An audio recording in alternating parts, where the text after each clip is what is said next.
we go. Now we are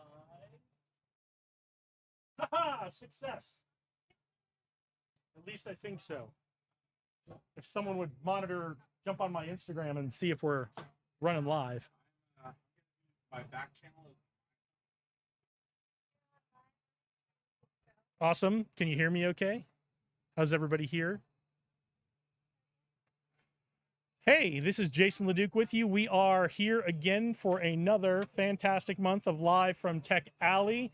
We've been doing this for a few months now. It's a real honor and a privilege that Josh and the team here at Tech Alley and the folks at Taverna Costera, who are it's kind of the central venue for the event, who put on all the food and the drink and provide it all free to Tech Alley.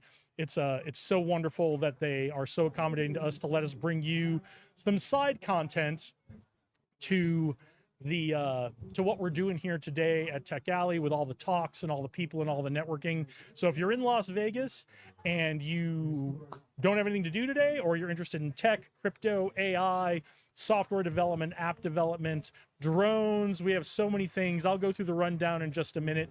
But Dave, you want to jump on here for a minute? He's making hand motions at me. So stand. Oh, the backpack with all the power stuff has a selfie stick.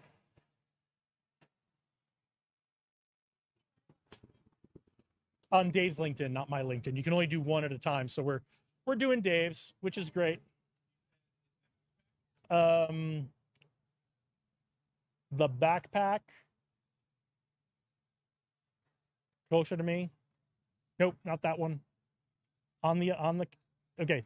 Is that the Roadcaster bag or is that a backpack that I'm pointing at? Nope, that's a ring light. Okay.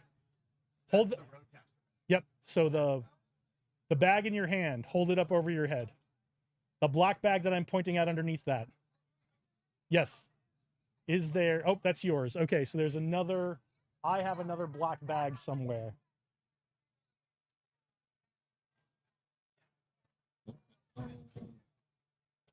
One with all the power. It's right here.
But Dave, come put your face in this camera for a minute so people can get to see you.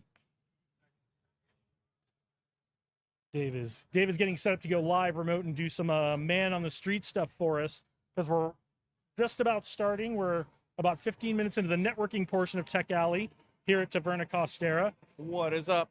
Hey, so normally you and I get a chance to talk a little bit before we get there, but what I'd really like to do, now that everyone's seen your face, please everybody welcome Dave Berlin, Hello. fresh back from, and we will talk about all the amazing things that have been going on, but fresh back from Puerto Rico for the Global Entrepreneur Congress. Correct. Yeah, so we'll talk about that after networking, but so what we're going to do, Dave is going to go down, do some live man on the street stuff. And so I would say once you are downstairs and situated, give me a text on your phone. That's our back channel. Sweet. And I will, actually, you know what? I don't see you. Don't see me on the.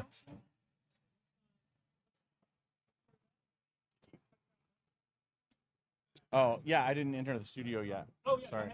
Boom. Let's see what happens there. Got it. So, yeah, I've got you. You look fantastic. So go ahead downstairs. Text me when you're ready to talk to someone down there. And I know they're going to do the announcements. We'll just have you cover the announcements down there. So awesome. Text me when you're ready. Let's go introduce some folks.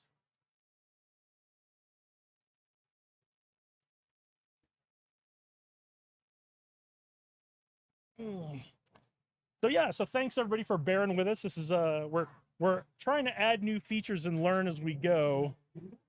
Every time we do this, Tech Alley is always so much fun. I've been coming for 2.5 years now, almost 3 years now, and we just kind of want to share what is going on here at Tech Alley with the rest of the world. And you know, again, if you're in the Las Vegas area today, whether you are local or you are coming in from some other part of the world, jump on down here with us and come learn about tech, drones, AI, crypto.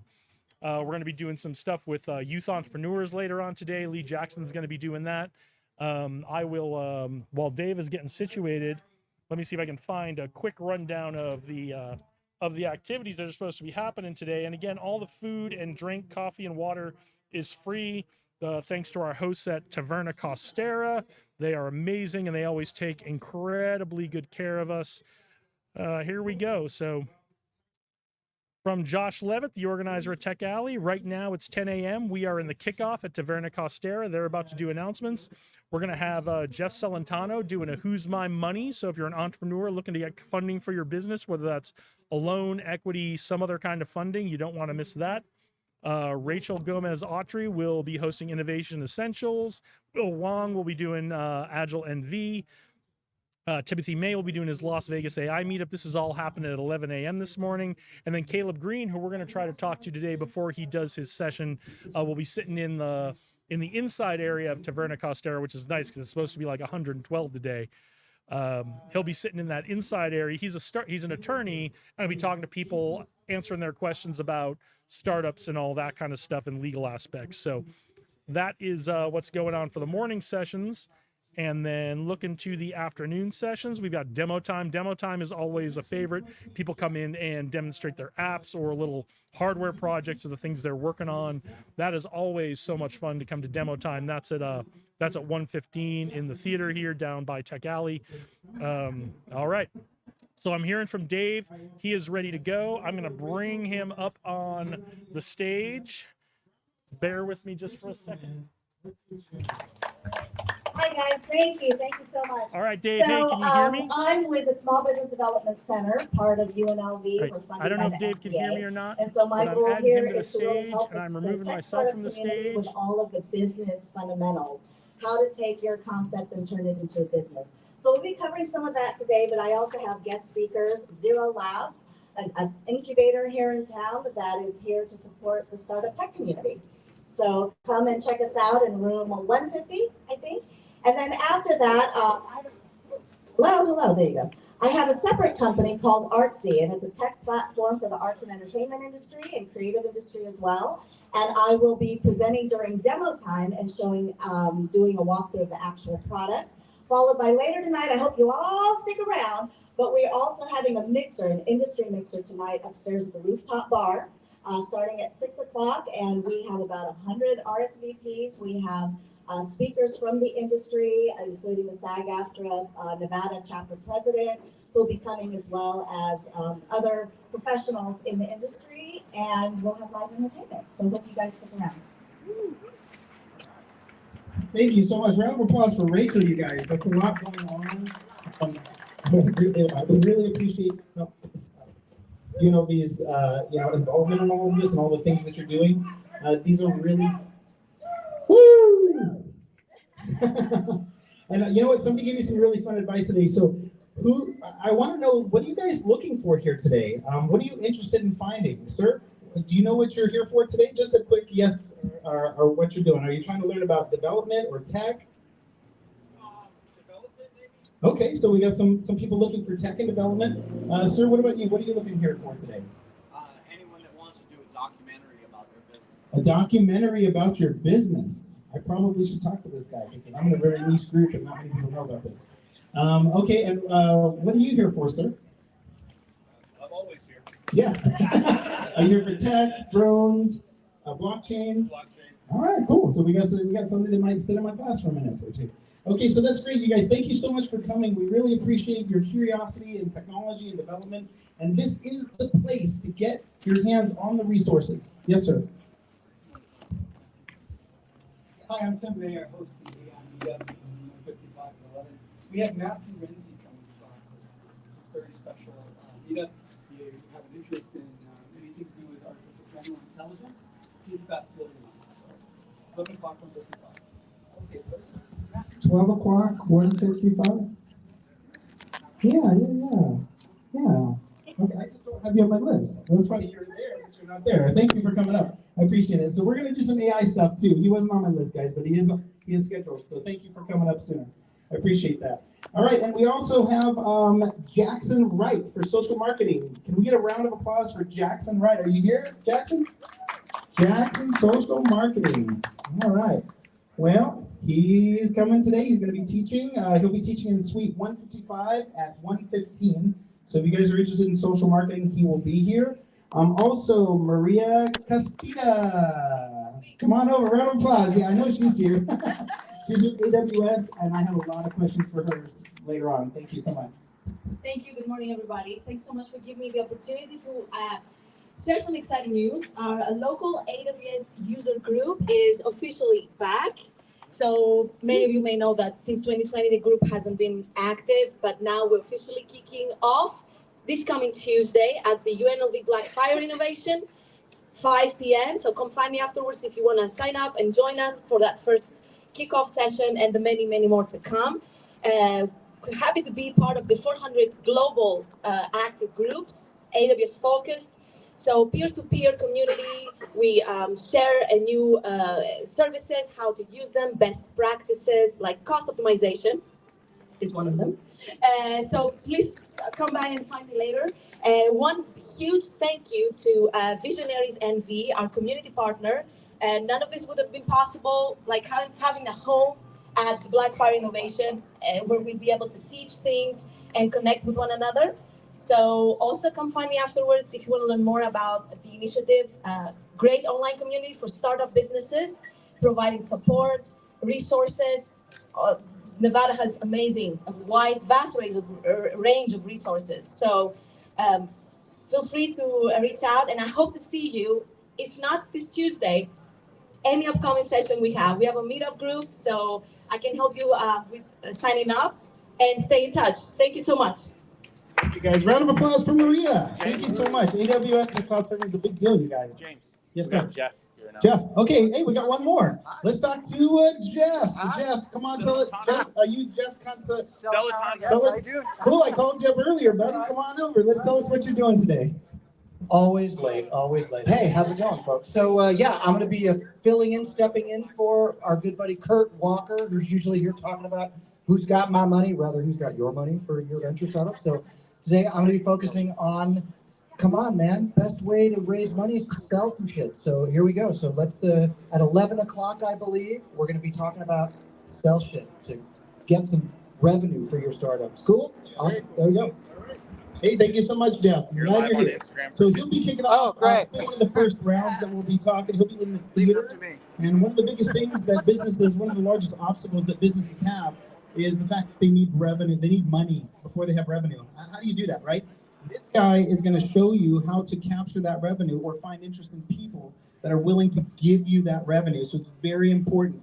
Who's got my money? Kurt Walker. Kurt Walker is a very good friend of mine. We are mountain bike buddies, and so we tackle the Red Rocks together every now and again, and we try not to get killed. But in between that, we are helping people, or he's helping people find money for their ventures. And so please, don't forget about that one. Anything else? Nope. Nope. If you got room at the end, I'll tell them about upstairs. I've got room, buddy. Yeah, let me know. I'm going to announce the day, and then we can have them come down. Okay, so you guys, today we have a very interesting, do you want to talk? Yeah, come on over. Okay, we got one more speaker for today. Tell us what you're doing. Cool. Hi there, I'm Matthew Renzi. Out of curiosity, how many of you guys are excited about artificial intelligence? Woo! How many of you are moderately terrified about artificial? Okay, that's a couple. Woo! And does anybody just think it's all hype? This is going away in a couple of years? Okay, one person. Woo! All right, so my name is Matthew Renzi. I said I'm an artificial intelligence researcher. I'm actually giving a talk on artificial general intelligence, essentially human-level AI systems. So if you're interested in where we are, where we're going, and how we're going to get there, I'll tell you everything that I know based on the current research, and it won't be any hype. It will essentially be like real, actual research that's happening in the field. All right, so I'm going to be just a few minutes from now in, I think, room 155, correct? Awesome. Hope to see you there. Thank you. All right, thanks, Tim. Appreciate it. So we do have our speakers. They just kind of trickled in a little late, guys, but that's okay. I tried to stall the start as long as I could, but we got it. So we've got all the speakers. We are going to have somebody else come down. I believe it's Jason is going to come down and talk. But today, let's kick off the day, and we'll tell you what's going on at 11 o'clock. So this will be the first round of meetups. We're going to be in the theater, Who's Got My Money, with Jeff. Learn how to get your business some money. This is a big deal.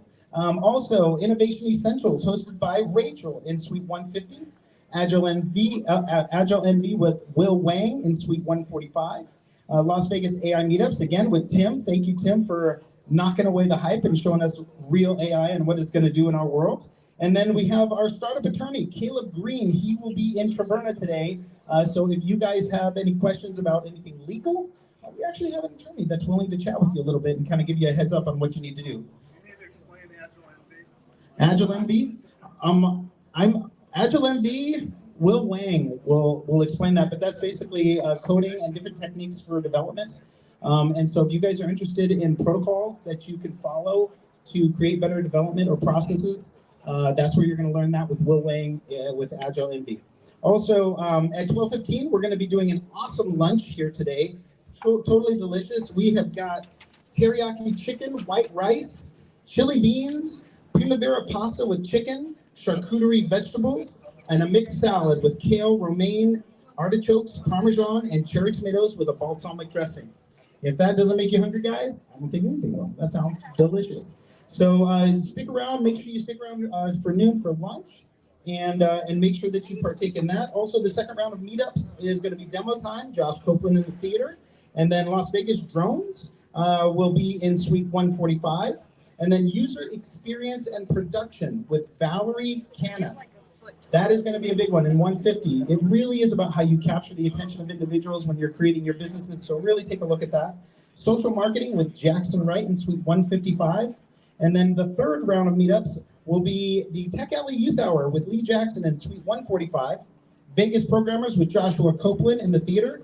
And Zero Trust Crypto with James Roop. That's me. And I'll be teaching you guys how to gather those digital assets, self-custody those digital assets, so you don't have to worry about trusting anybody getting in the way between you and your money. And that is a big deal. So if you want to attend that class today, you will walk away with the concept of what a blockchain private wallet is and what a real fixed supply digital asset represents. All right, guys, and we have one more speaker today. I think it's Jason. Hey. Come on down, Jason. Tell us what you got going on upstairs. Hey, man, thank you so much.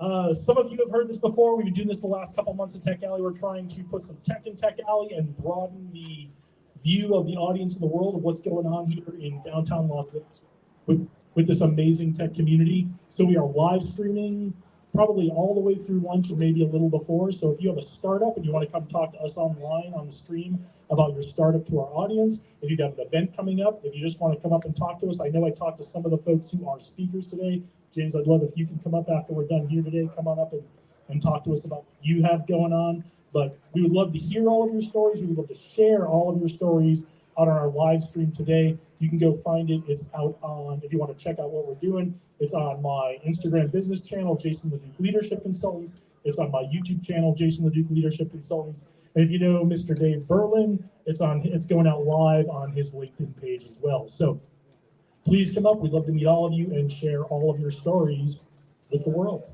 Right on. Woo. Jason, awesome, man. That is a big deal, and I will be up there. The big thing about all of this, guys, is synergy. How can we find synergy in our business? How can we make those connections? How can we get the money? How can we learn the processes? Tech Alley is the place for that. So I hope you guys enjoyed the day. We're done with announcements, so you guys have a little bit of time, unless there's something else. But yeah, we got one more. All I right. was upstairs. Yeah, I'll go. Didn't get on the lineup. What's up, everybody? My name is Dave Berlin. I'm with Vets in Tech, and I'm also the state coordinator for Global Entrepreneurship Week. Just got back from Puerto Rico representing the state of Nevada at Global Entrepreneurship Congress. Nice. And I'm going to tell you guys right now, mark your calendars. Grab your phone, mark your calendars. November 18th through the 24th is Global Entrepreneurship Week. The world is watching Las Vegas right now, folks. We got a proclamation signed 2 weeks ago from the governor's office during Freedom Week. It was a small series of events for veteran entrepreneurs here in Nevada. And at the end of that, we had the governor sign a proclamation formally declaring Global Entrepreneurship Week for the state of Nevada, because last year the challenge was it was the same week as F1. Guess what? Same week as F1. Same week as F1. But now we have the support of the governor's office, the lieutenant governor's office. We have the support of Global Entrepreneurship Network. And all of this is a big operation for us to get teed up. Global Entrepreneurship Congress is all of the delegates from all around the world, all meeting up in one location. And for the last 14 years, it's always been in a different country. And next year, mark your calendars again, it's coming to the United States for the first time in a really long time. It's going to be in Indianapolis from June 2nd to the 5th. And we will be representing the state of Nevada there. So for anybody interested in more information on how to get involved with Global Entrepreneurship Week, how to host free events at any of the venues that we have that are removing the barriers for you to host your events, come see me or come upstairs and talk to you for the live broadcast. Right on. Round of applause for Dave, you guys. All right. Well, thank you so much. Like I said, there is a lot of energy here. There's a lot of resources here. So do your best to share, learn, and grow. That is our motto here at Tech Alley. Let's share, learn, and grow. You guys, we have exactly 30 minutes until classes start. So use the restroom, freshen up your drink, and we'll see you guys later. You can head off into your respective spaces now. The theater room is on across the street. Yep, and we have guides here. If you don't know where you're going, this guy, you can ask him, and he will help you find your way. Okay? Thank you so much, and I hope you guys have a wonderful day at Tech Alley. So good to see you, man. I was hoping someone would be here that I knew.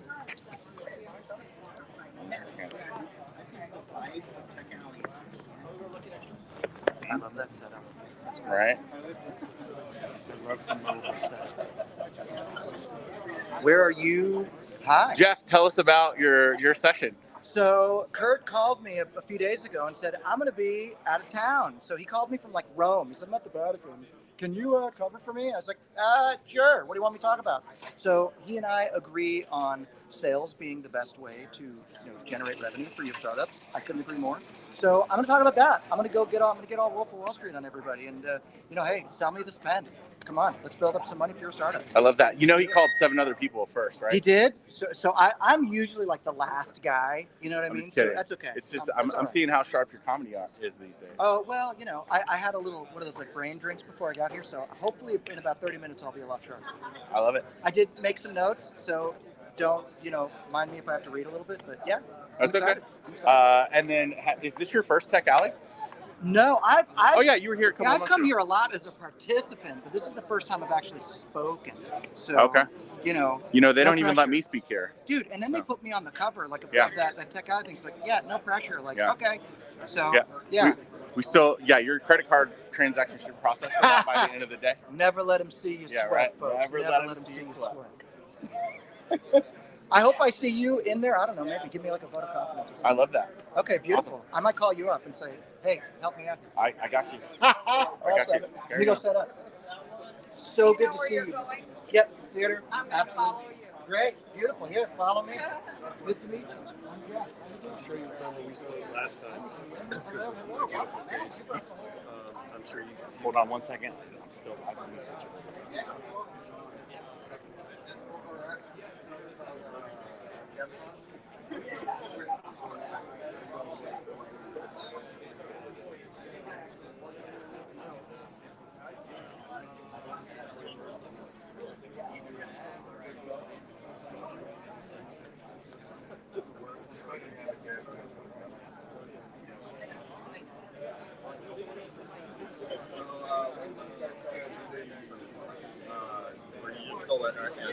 I'm just kind of, starting. How many people are in your group? I've been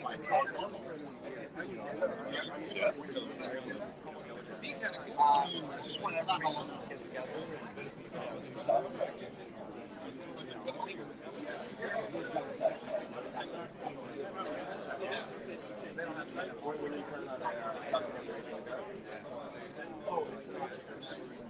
Oh.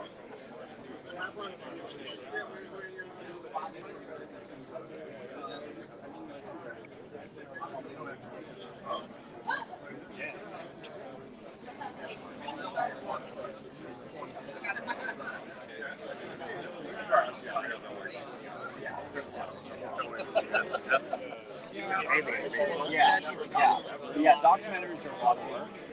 So at this point, I'm just talking to people, people interest, filming, and all that. It takes longer. As I said, just trying to do it, keeping the car, and then what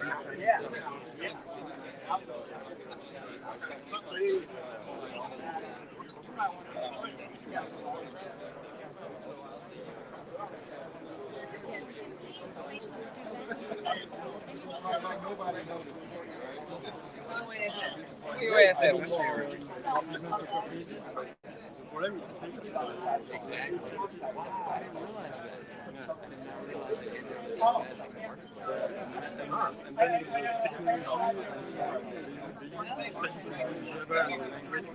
Yeah. JavaScript's old. Java, Java, Oh, okay. Yeah, true. The good old Carl Vincent. Yeah, that's very true. I'm waiting on them.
Nice steel seat. All right, we are back. It is a warm day here. We are back live from Tech Alley. I'm Jason Leduc, your upstairs host today, up on the roof deck at Taverna Costera. These are the folks that are nice enough to host this, provide all the food and drink for our wonderful Tech Alley event here in downtown Las Vegas. Actually, I'm going to ask you, can you scooch just a little closer to me? Just so we can kind of get the right visuals there. going. Perfect. And then get that thank you. mic, get that mic good and close to your face. Maybe got about a it. fist away from your face. Yeah. But so we have here with us right now James Roop, one of the masterminds behind Tech Alley. He's running the show today. Josh Levitt is out of town, but racing back here to get here for today's event. I hope we're going to get Josh during lunchtime and talk to him a bit and get to catch up with him a little bit. But James, why don't you tell us a little bit about what Tech Alley is for anyone who's new to the audience here, and then we'll dig into a little bit about your journey with it. Right on. Yeah, Tech Alley is a space here in Las Vegas where we are generating synergy for entrepreneurship. And then what that means is basically we're working with local and state businesses and government to find funding and to support entrepreneurs who are interested in creating business here in Las Vegas. And it's a really interesting environment because we have such a dynamic group of individuals. We have individuals that talk about AI, individuals that talk about coding, protocols and processes, drones. There's a large variety of individuals here. And on top of that, we also have support from the state. We also have support from local businesses and venture capital. Yeah, absolutely. And so there's a lot of really great ways that we can come into this space on a monthly basis, synergize, try and create business for Las Vegas, and it's just a really wonderful spot. Yeah, and how did you get connected up with Tech Alley in the beginning? You know, it's really interesting. I had left a blockchain conference, Cardano blockchain conference, learning about blockchain, quite a while ago. And I went to Blackfire Innovations because I wanted to start to investigate the local climate and see where, you know, businesses were being formed, where support was. And I ran into Josh, and I didn't recognize him because this was right around COVID, and so everybody had masks on. But he stood on stage at Blackfire and he started talking, and I was like, I know this guy. And when I ran into him, we had kicked off where we had left off, I feel, because what you don't know is when we were in our early 20s, we were buddies hanging out, working at Bank of America together, doing all these fun things, playing video games, hanging out as young men do. And then we kind of just went off on our own ways. You know, I went into medicine and he went into business.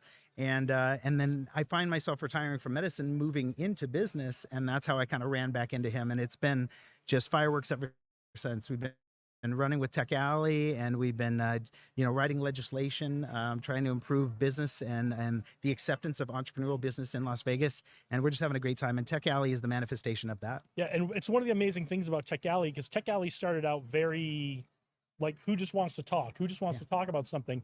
And it has grown into where Josh is running for public office. Yes. Josh is consulting with the government on certain things, That's right. as many of the folks here are. I mean, Tech Alley has become not just a forum to come and give technical talks, not just a forum for entrepreneurs to network, but it's become a place where some of these bigger community building projects have gotten their start. I mean, when we started talking about bringing the Vets in Tech chapter back to Las Vegas, that was a conversation Dave Berlin and I had right here at Tech Alley on a Saturday about, hey, there's this thing called Vets in Tech. What do you think of it? And let's go, right? So, Exactly. So a lot of the really great things in the entrepreneur and the tech community that have occurred in Las Vegas over the last 3+ years have occurred as a result of either being at Tech Alley or connections that people have made at Tech Alley. So you guys should be really proud of what you've accomplished here. Thank you. Yeah. And you know, it's really great because that's really the whole power of it all, is we have so many amazing resources that we haven't tapped into, because we've leveraged this community, or Vegas, for a long time based off of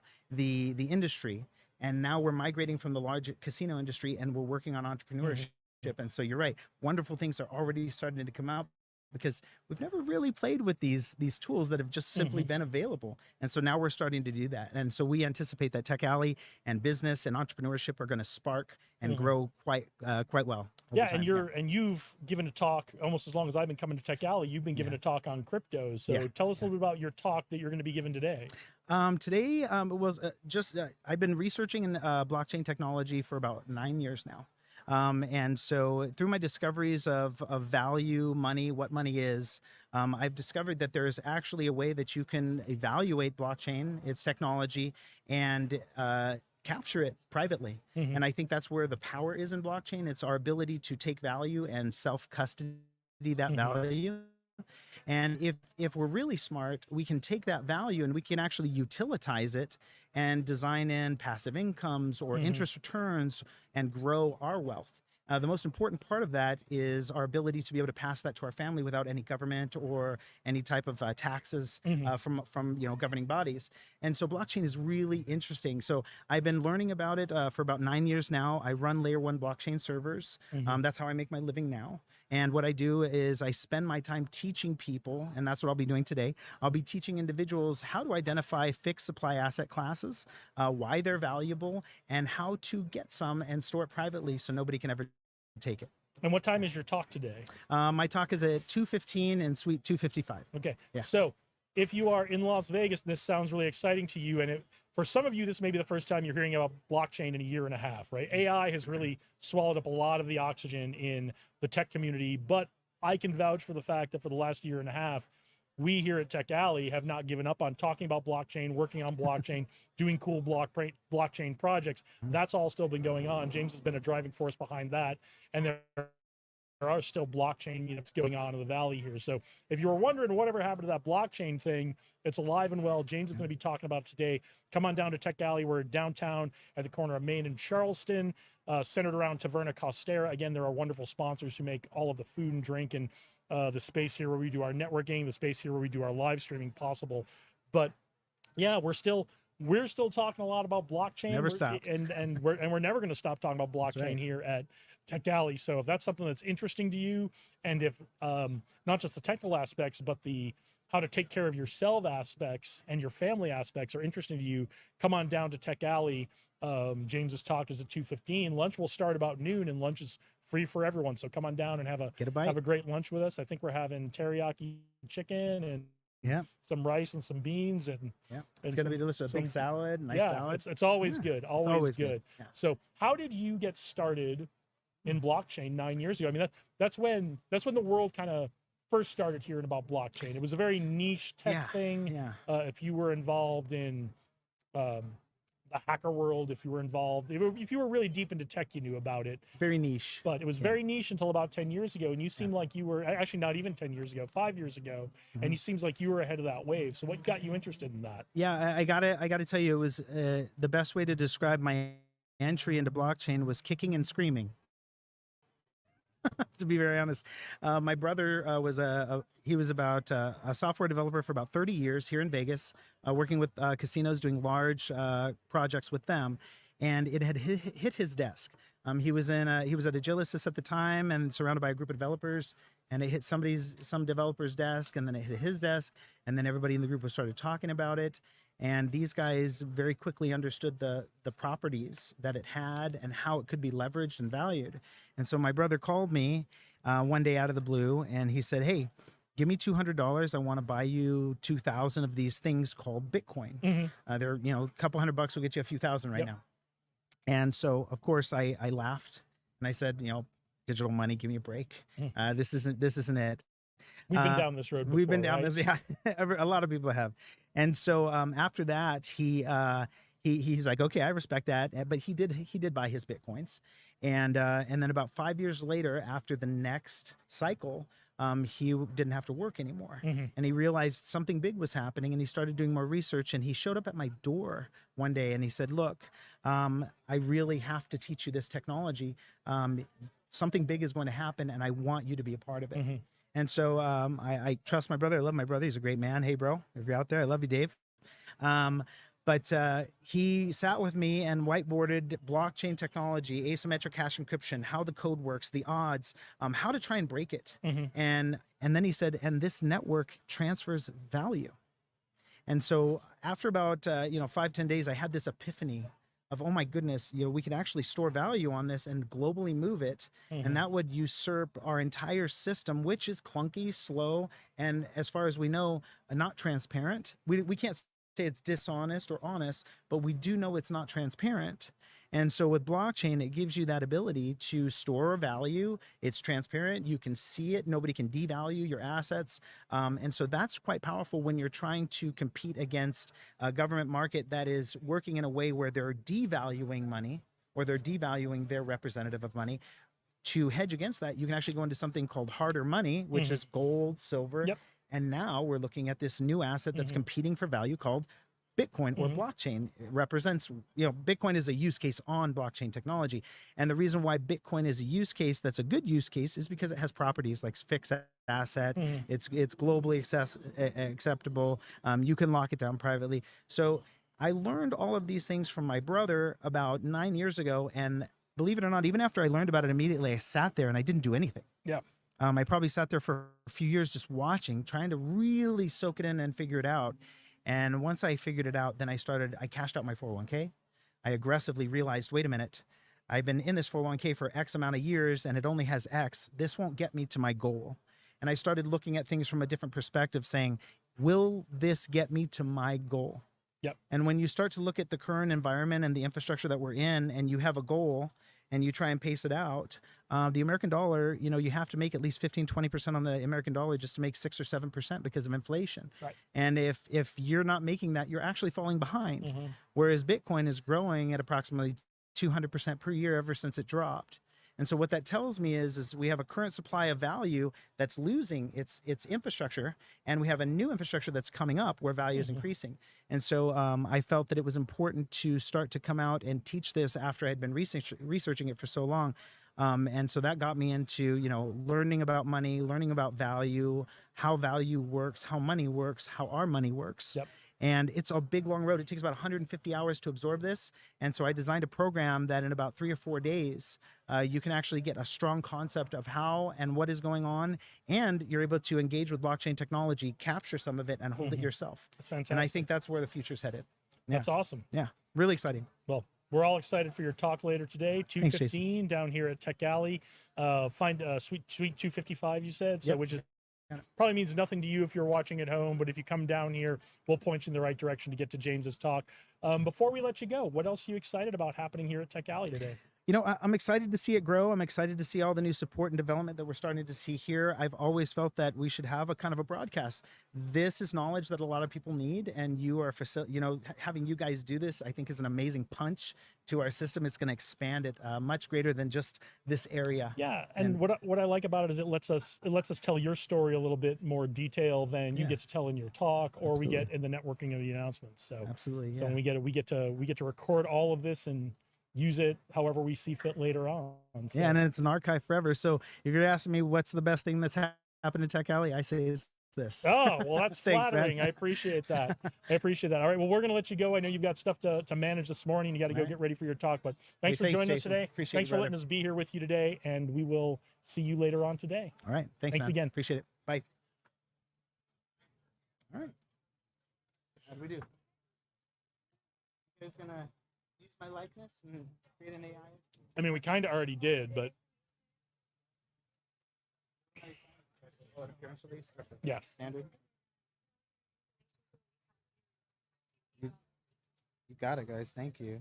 And then we're on 720. 24. Yep.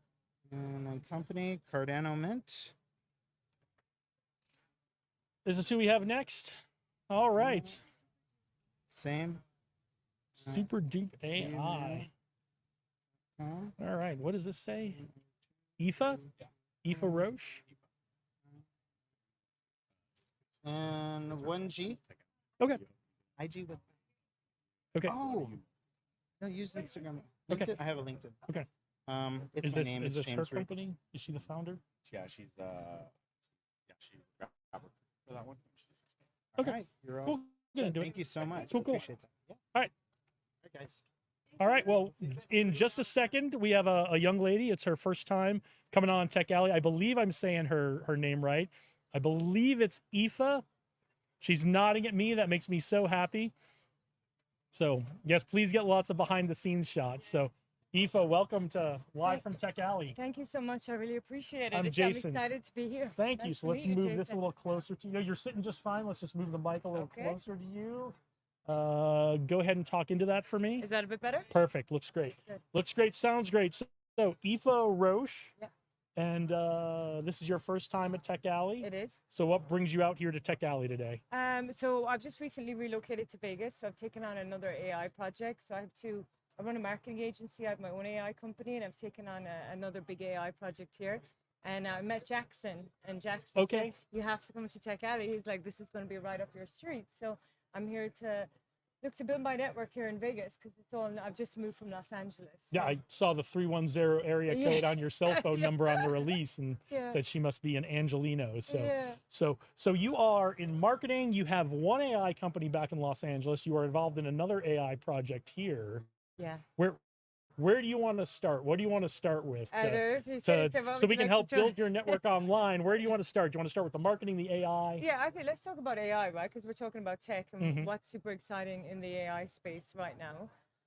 So the project that I've come here to Vegas to work on, we're building out a fully fledged system that has a private LLM, right? Because one of the biggest challenges we see is people are now getting very concerned about their data, Mhm. right? You know, everyone jumped on the ChatGPT bandwagon very early on without looking at the consequences of information. So we're building out an entire system where you can load up all of your data, multimodal, and you'll be able to decide whether you want to use your own data in a private LLM and Mhm. leverage all of the AI to do that, or whether you want to just reach out to ChatGPT and the other models. So that's called Ask ROI, and that's our platform now that we're getting ready to Okay. launch here, which is exciting. And are you guys in beta? What's your status? Are you guys live on that? Yeah, so I have a wait list of people. We have about 800 people Okay. signed up right now, ready to go. So we're just building out and stabilizing the platform, and then we should be ready for launch in the next couple of weeks. And is there an ideal customer you have for that, or what? Who is this for? Yeah, so what we really want to do is we want to demystify AI for the small to medium business owner, right? And creating like a one-stop shop. So we have the idea of having the private LLM for your, so you can load up all of your data, customer information, sales records, everything that can be interrogated, but also giving them the flexibility to know if they are integrating AI in their business, that their employees don't have to be so worried about, oh, what if I leak this data? And what if I do that? So first, employees, please don't leak data. Yeah. Don't leak data. I know. Like I spoke to some of the last, and they said, oh, we had an amazing guy came in and he loaded all of our CRM up into ChatGPT. I was like, with all of your customer information and names, addresses, and phone numbers, it's probably don't do that. And now it belongs to the world. Yeah. You know, because it's in the name, right? It's open AI. Right, you know? absolutely. So I think that's really, we want to demystify it for people, and we want to run a bunch of AI workshops here to really help people, because people know they need to do something. Well, if you guys run any workshops and you'd like us to come live stream from your workshop, we would love to do that. Let's do that, right? Because my goal right now is to start running a workshop a month here in Vegas, a 2-day event. So I would love for you guys to. But we would love to come and do some interviews with people and talk to people. So I have a question, because I know a little bit about AI, kind of enough to be dangerous. I'm using it for my business. So you've created this closed world AI for people to protect their data. Exactly. But one of the real advantages of AI is to be able to reach out to the rest of the world and to incorporate all the knowledge of the rest of the world. So does your platform, how does someone like me who wants to protect some data but also wants to be able to take advantage of the knowledge of all of human history at the same time and incorporate those things, how do we do that? Yeah, so what we're doing, we're building it where you're going to be able to choose where you pull your data from. Okay. So if you only want the data to be your own data, you'll be able to toggle on and off that it's only searching your unique database. If you wanted to search wide, then you don't toggle a knowledge base and it will go out and search the large language models.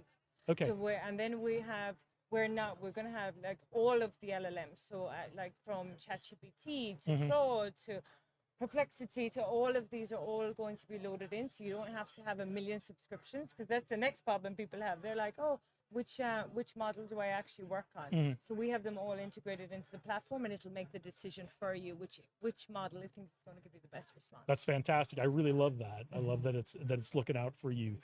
Yeah, that's very cool, because that is one of the really great things about AI is you can draw on other knowledge. And it sounds like you're actually kind of building in some built-in intellectual property protection stuff, right? That's one of the big things with AI is a lot of these large models have just kind of gone out online and trained their models on a lot of people's intellectual property. And it sounds like you guys are thinking along those lines a little bit about how do I protect my intellectual property while still being able to participate. Exactly. Oh no! Did we get too hot? Okay, go ahead and shut it off. And we'll let it cool for just a minute, but we'll come back on in just a few minutes. So tell me a little bit more about your business. Yeah, I mean, we're going out audio, so we may as well just take advantage of this. So yeah, I am involved in a number of things. My primary business is I run a leadership consulting company. So I do corporate leadership training workshops and strategy development and leadership training for companies. So I come in, work with whether it's the executives or the managers or the team, and we do things with companies like their new manager training, and not just like the nuts and bolts of here's how you do your job, but trying to get them to think about how do we want to develop you into leaders in the future? Why is it important to start thinking of yourself as a leader? Why do we, all of that kind of stuff. So we start coming in. I was in the Air Force for 20 years. And so I try to bring some of that from the very first day. We start talking about leadership and what your role as a leader in the company, even if you're a frontline employee, what we expect you to do, and start talking about ideas like accountability and authority and good judgment and thinking strategically with people starting very, very early in their time at the company. So that's the kind of thing. So we have a bunch of different workshops we do, like new manager training, managing conflict, cross-generational leadership. We do a lot of negotiation stuff. I try to put negotiation skills into everything I do, just because I think they're so important. So yeah, well, I think especially in the climate that we're in right now, one of the things I speak on is the idea that any AI integration, any AI strategy is a top-down leadership approach. So building the leader, because there's such a huge change occurring downstream for both people being displaced and new jobs and having AI help them with their job. The leadership in those organizations is fundamental to the success of the organization. Absolutely, yeah. And allowing them to be able to adapt in the change management and the conflict resolution and the resistance. So there was never more an important time to be investing in leadership training, especially when it looks at these AI integration. Absolutely. Whether you are, creating your own AIs or you're integrating the other things that are out there, the way the results that your AI will give you will be based on your company culture, and because it's what the people who are working for you are putting into the AI. And so your company culture, your company values, your company leadership approach as a CEO is all going to get reflected in the answers that AIs give you, because that's how all your employees are going into framing the questions, framing the prompts they put into AI. So, and it's like a human-centric approach to AI implementation. It has to be, and that's yeah. what we really push. We're like, this is not about replacing anyone or trying to get rid of it, even though there may be casualties, right? We would be naive to say that people are not going to get displaced, but how do we manage that as a leadership? How do we make sure that we are that our employees are comfortable, that they're not fear-based, that we're not destabilizing the whole business model by trying to make the change? yeah. And one of the things I've been really passionate about talking about when it comes to incorporating AI and this fear of people losing their jobs, there's a real opportunity here with AI to get people out of the business of doing things that a robot can do, and get them into things where they're making decisions, where they're doing the things that a robot can't do well, or we don't want the robots to do yet. So I think if you are a CEO or a chief of people or whatever it is in your company, and you are concerned about getting AI into AI because you're worried about you're going to have to fire people, or you're worried about how your employees are going to react, that is something to be concerned about. But the question is not to ask, how do I do this without displacing anyone? The question is, how do I use this to create new opportunities for my employees? Sure. Yeah, and how do I have a culture that people understand that we are leading to a better company that's going to be more efficient, where people are going to be more satisfied. Nobody likes doing day-to-day admin, repetitive tasks, like where we can automate. Put one in the chat if you like doing spreadsheets. Over I mean, and I over, know, click monkey, over. I know some people watching this probably like doing spreadsheets, but put a one in the chat if you like doing that grunt work on spreadsheets and debugging things and all that kind of stuff. And right? that was one of the other companies that I've created, which it's called Superdupe, superdupe.ai. And to talk about things we don't like doing, we know we need to be on social media, right? It's all about attention. We're in an attention economy. So what our company with Superdupe does, we create a digital double, and then we leverage that for. Oh my God, really? Yes, so that's, and it's there. I have client accounts right now that are being fully run by Superdupe. Oh, you and I need to talk. Yeah. Because there are aspects of social media I really like doing. Yeah. There are other aspects I don't like doing so much. So we really need to catch up at lunch or something like that. For sure, I'd love that. But it's how do we empower the business owners? How do we lead with ethics and integrity, and make people feel a lot more comfortable about what we're trying to do? Yeah, I love that. I think everyone's really wary, really skeptical, really cautious about bringing AI in, and based on the experience of social media, I think that's really well placed, right? We all treated social media as a toy back in 2007, and all of a sudden now it has this outsized place in our lives and our businesses.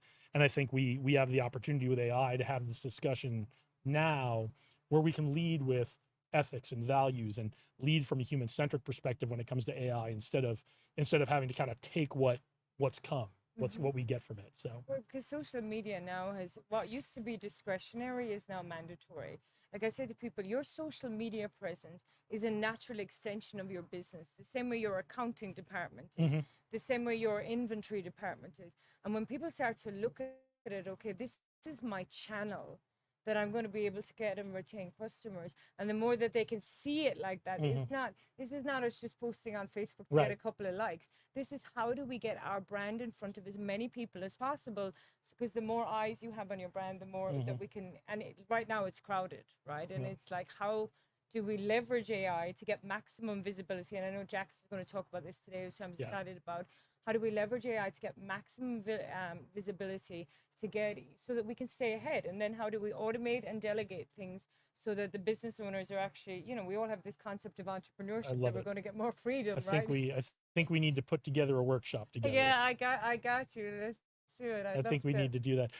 So before we let you go, for those business owners who, besides just coming and talking to you, which is something you obviously all should do, but besides just coming and talking to you, for business owners that are really just getting started on this AI journey, what's your advice for them? So the first thing that I say to them, before anyone goes down a rabbit hole of buying software or hiring or doing any of this thing, the first thing that you need to outline is, what are you actually trying to achieve? Like, and that sounds obvious, right? But when I go out to these workshops, what I actually discover and do these workshops with people, most of them don't even have their SOPs done. They have no SOPs in the bit. They have someone who does it and they know that they do it, but they don't know how they do it, or it's not documented anywhere.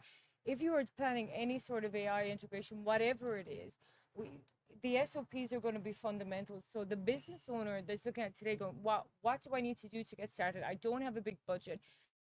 Just start by documenting your processes within the business. How people do things on a daily basis. How repetitive is it? And then when we look at what's an actual candidate for AI, we look at what's time sensitive and what's revenue generating, because it's not about doing everything. It's about doing the thing that's going to maximize the impact and improve the bottom line on the business.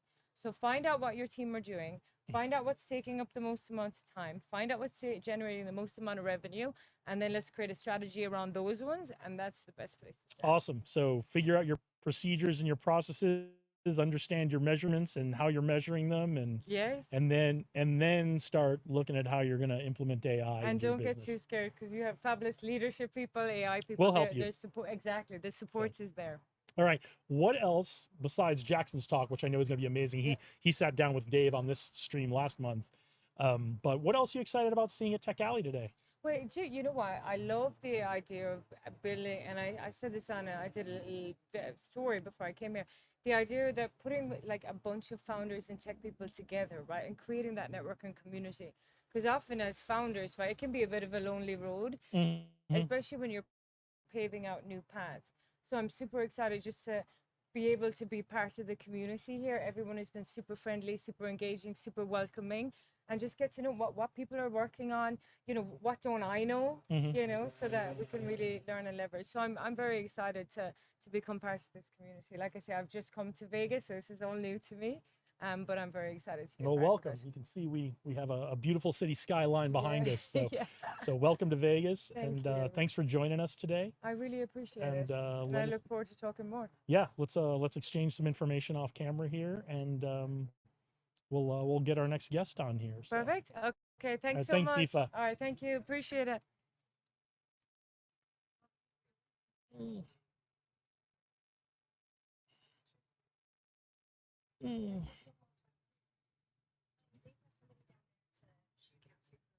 Okay, well, we'll do that.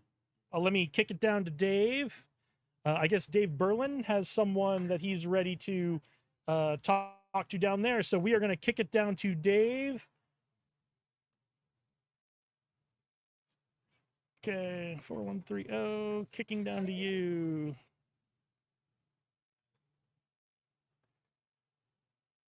All right. All right, we are kicking it down to Dave Berlin. I'm not trying to pressure you up. I'm trying to. What is going on? I hope the audio is working. I'm pretty confident that it is. I do have a phenomenal person here, just like Aoife, who I think is coming down, and I will personally escort her over to the sessions that have begun here at Tech Alley. I have one of the remarkable ecosystem builders and professionals here in Las Vegas. He's one of the first people I actually met. He's really involved in the Vegas Chamber. Ricky is a phenomenal dude, and he is this is his first time at Tech Alley. So Ricky, come on in here. Ricky Navarre, folks. Morning, everybody. How's everybody doing? So a couple questions. Number one, you said this is your first Tech Alley, right? First Tech Alley. I'm excited to be here. I heard amazing things about what's going on in the tech space here in Vegas, and I'm excited to get into some of these classes and see what's going on. Love it. So tell us about you and who you're with and what you do. Okay, so we own a company called Peak Performance Partners, and we really help businesses achieve success faster. We genuinely believe in our bones that business owners, dreamers, entrepreneurs, visionaries who have a heart to bring something amazing to the marketplace should be able to do it, but it shouldn't take years to be able to hit that success. And really, what we do is we start with uncovering the blind spots that business owners have, focus on that, and find solutions, and so really kind of create and go from there. So we've created some AI tech that we're going to be displaying today, just rolling out in beta form, but we call it our business essentials. So what it does is it helps give a roadmap for business owners and really help them to understand, hey, what are the next steps they should be taking, giving them that clear direction. Because one of the things we've seen what happens with visionaries and startups especially is we got heart, we have passion, but if you never owned a business before, what the heck do you do? Yeah. where do you go? Now we have a tool that gives you that AI tool that we integrated in a way we've engineered to give you insight and say, here's my next step. So we're really excited to be here and really start debuting this. I love it. You said this is your first Tech Alley, bro. This has been going on for like 2 years plus. Yeah. So is there any reason why it's your first time at Tech Alley? That's a great question. Now I'm feeling a little embarrassed. Right?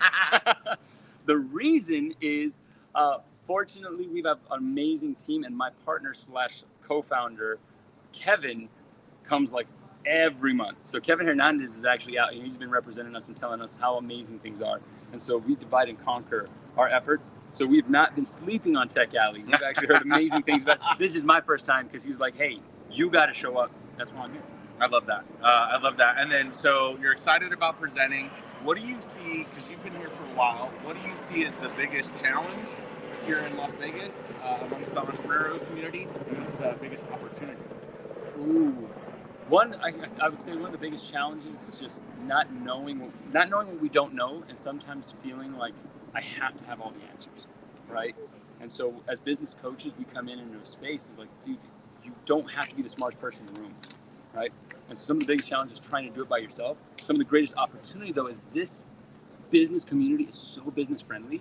Yeah. Is if you're willing to be a little vulnerable, a little open, you can reach out and get so much insight and so much help than ever before. And that's something I love about this community. I love it. Well, let's take a walk over and let's see what's going on in the sessions. Let's go. All right, we're gonna go on a little mobile journey here. Yep. And we're gonna walk over and see if we can't catch one of the sessions to see what's going on down here in Tech Alley. It is a beautiful, hot and sunny day. I will be your weather girl for this afternoon. I think we're like a sunny 101. Let's go with 101 with a high of 112 today. 113 in some parts of the valley. I'm not really excited about that. One of the announcements I made earlier is I just came back from Puerto Rico. Puerto Rico, it's one of those like, it's like 95 to like 98 degrees all the time, but it's a very humid hot. So it's like one of those things where you're kind of sweating in the shower. But we're gonna flip the camera around here. It's been interesting. Typically take companies 3 to 5 years.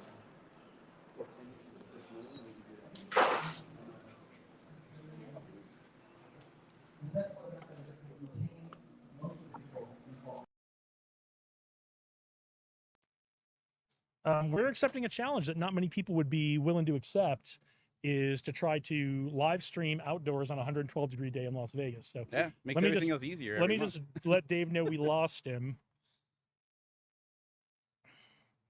We lost you. I got to meet Josh. I want to put in for. Josh should be here about lunchtime. Yes, you should be doing a talk here every month. You should be doing a talk here. And speaking of doing a talk here every month, welcome back, Eric Lacasse, SEO expert. Here, I'll help you with that. There you go. That's better. I got it. We're falling. Let me. I think what we're gonna need to do in the future, Sophia, I'm gonna need to order some table mic stands. Yeah, the ones that bolt on here. Or just the kind that are like. Yeah.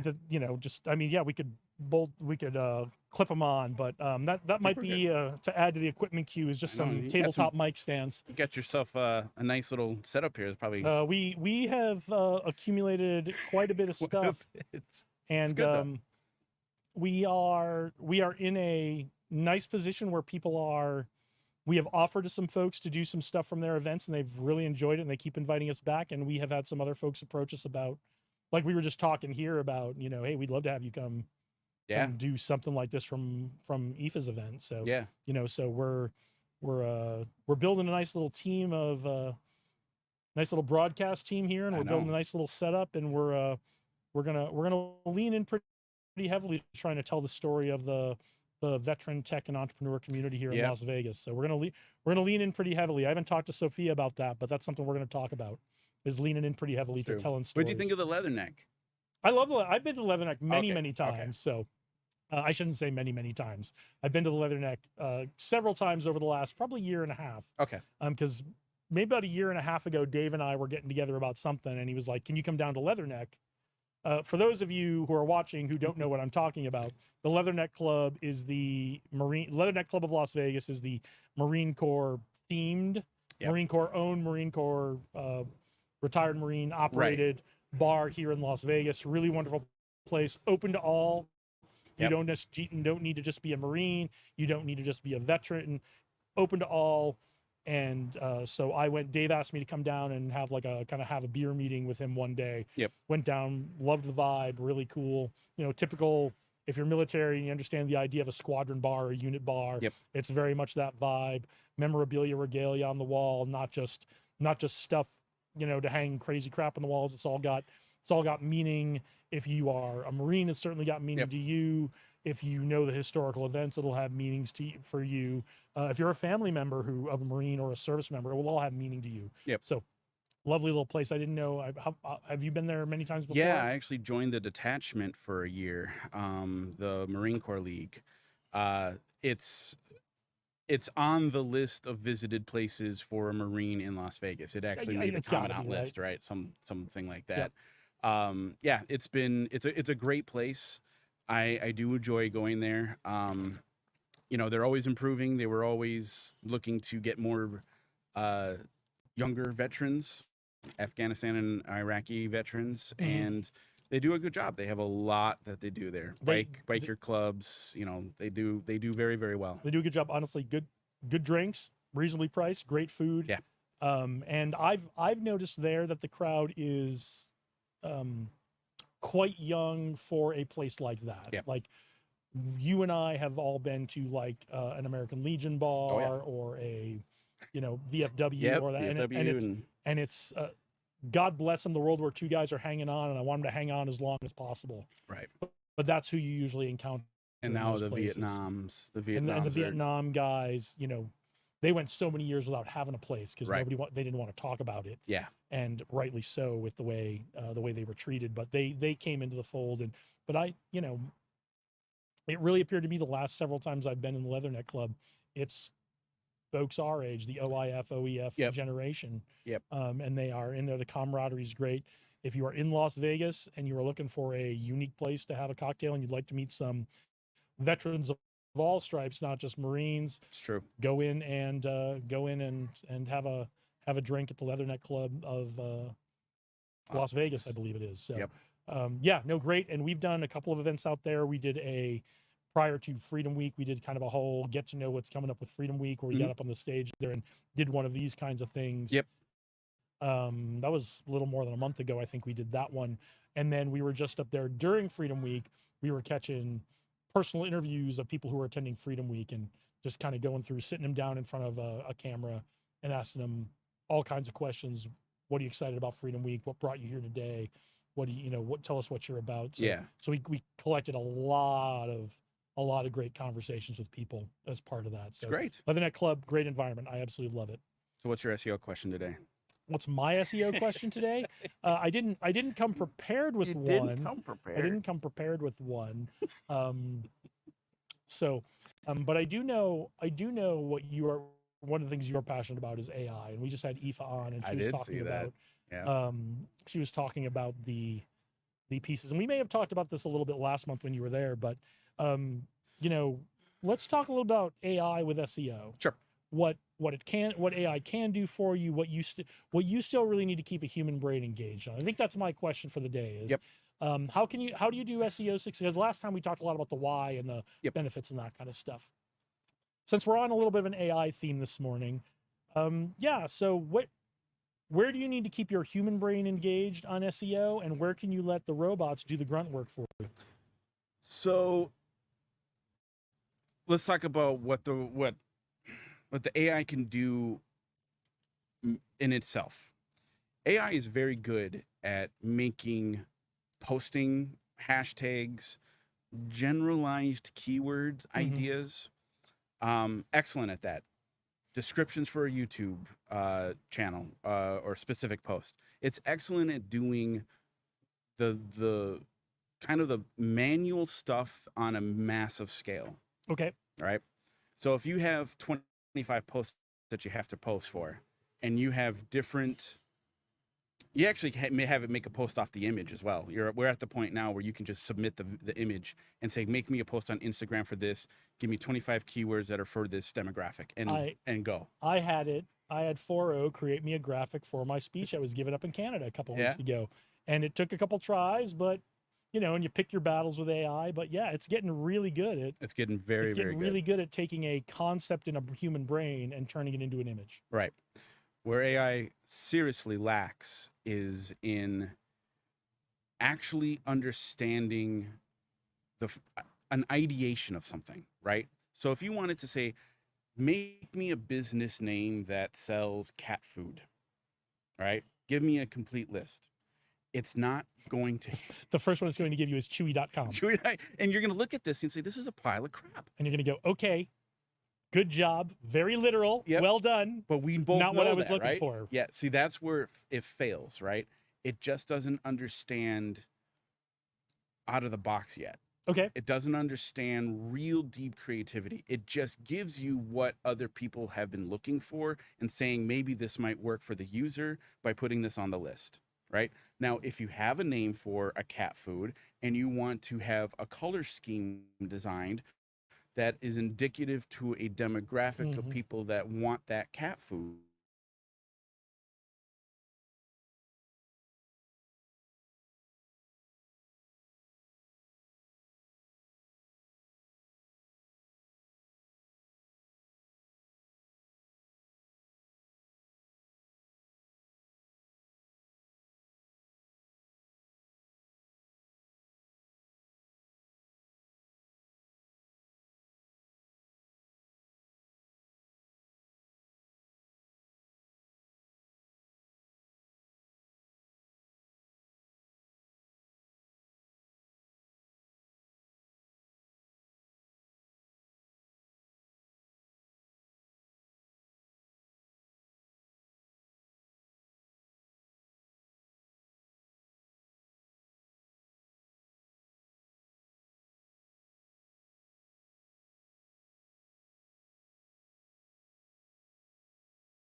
you do me a favor and see if, because it says we are still going.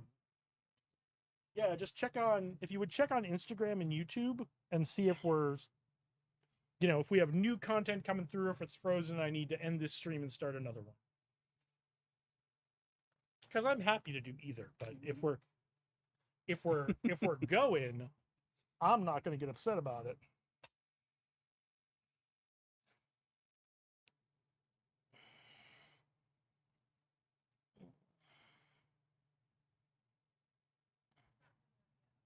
Yep.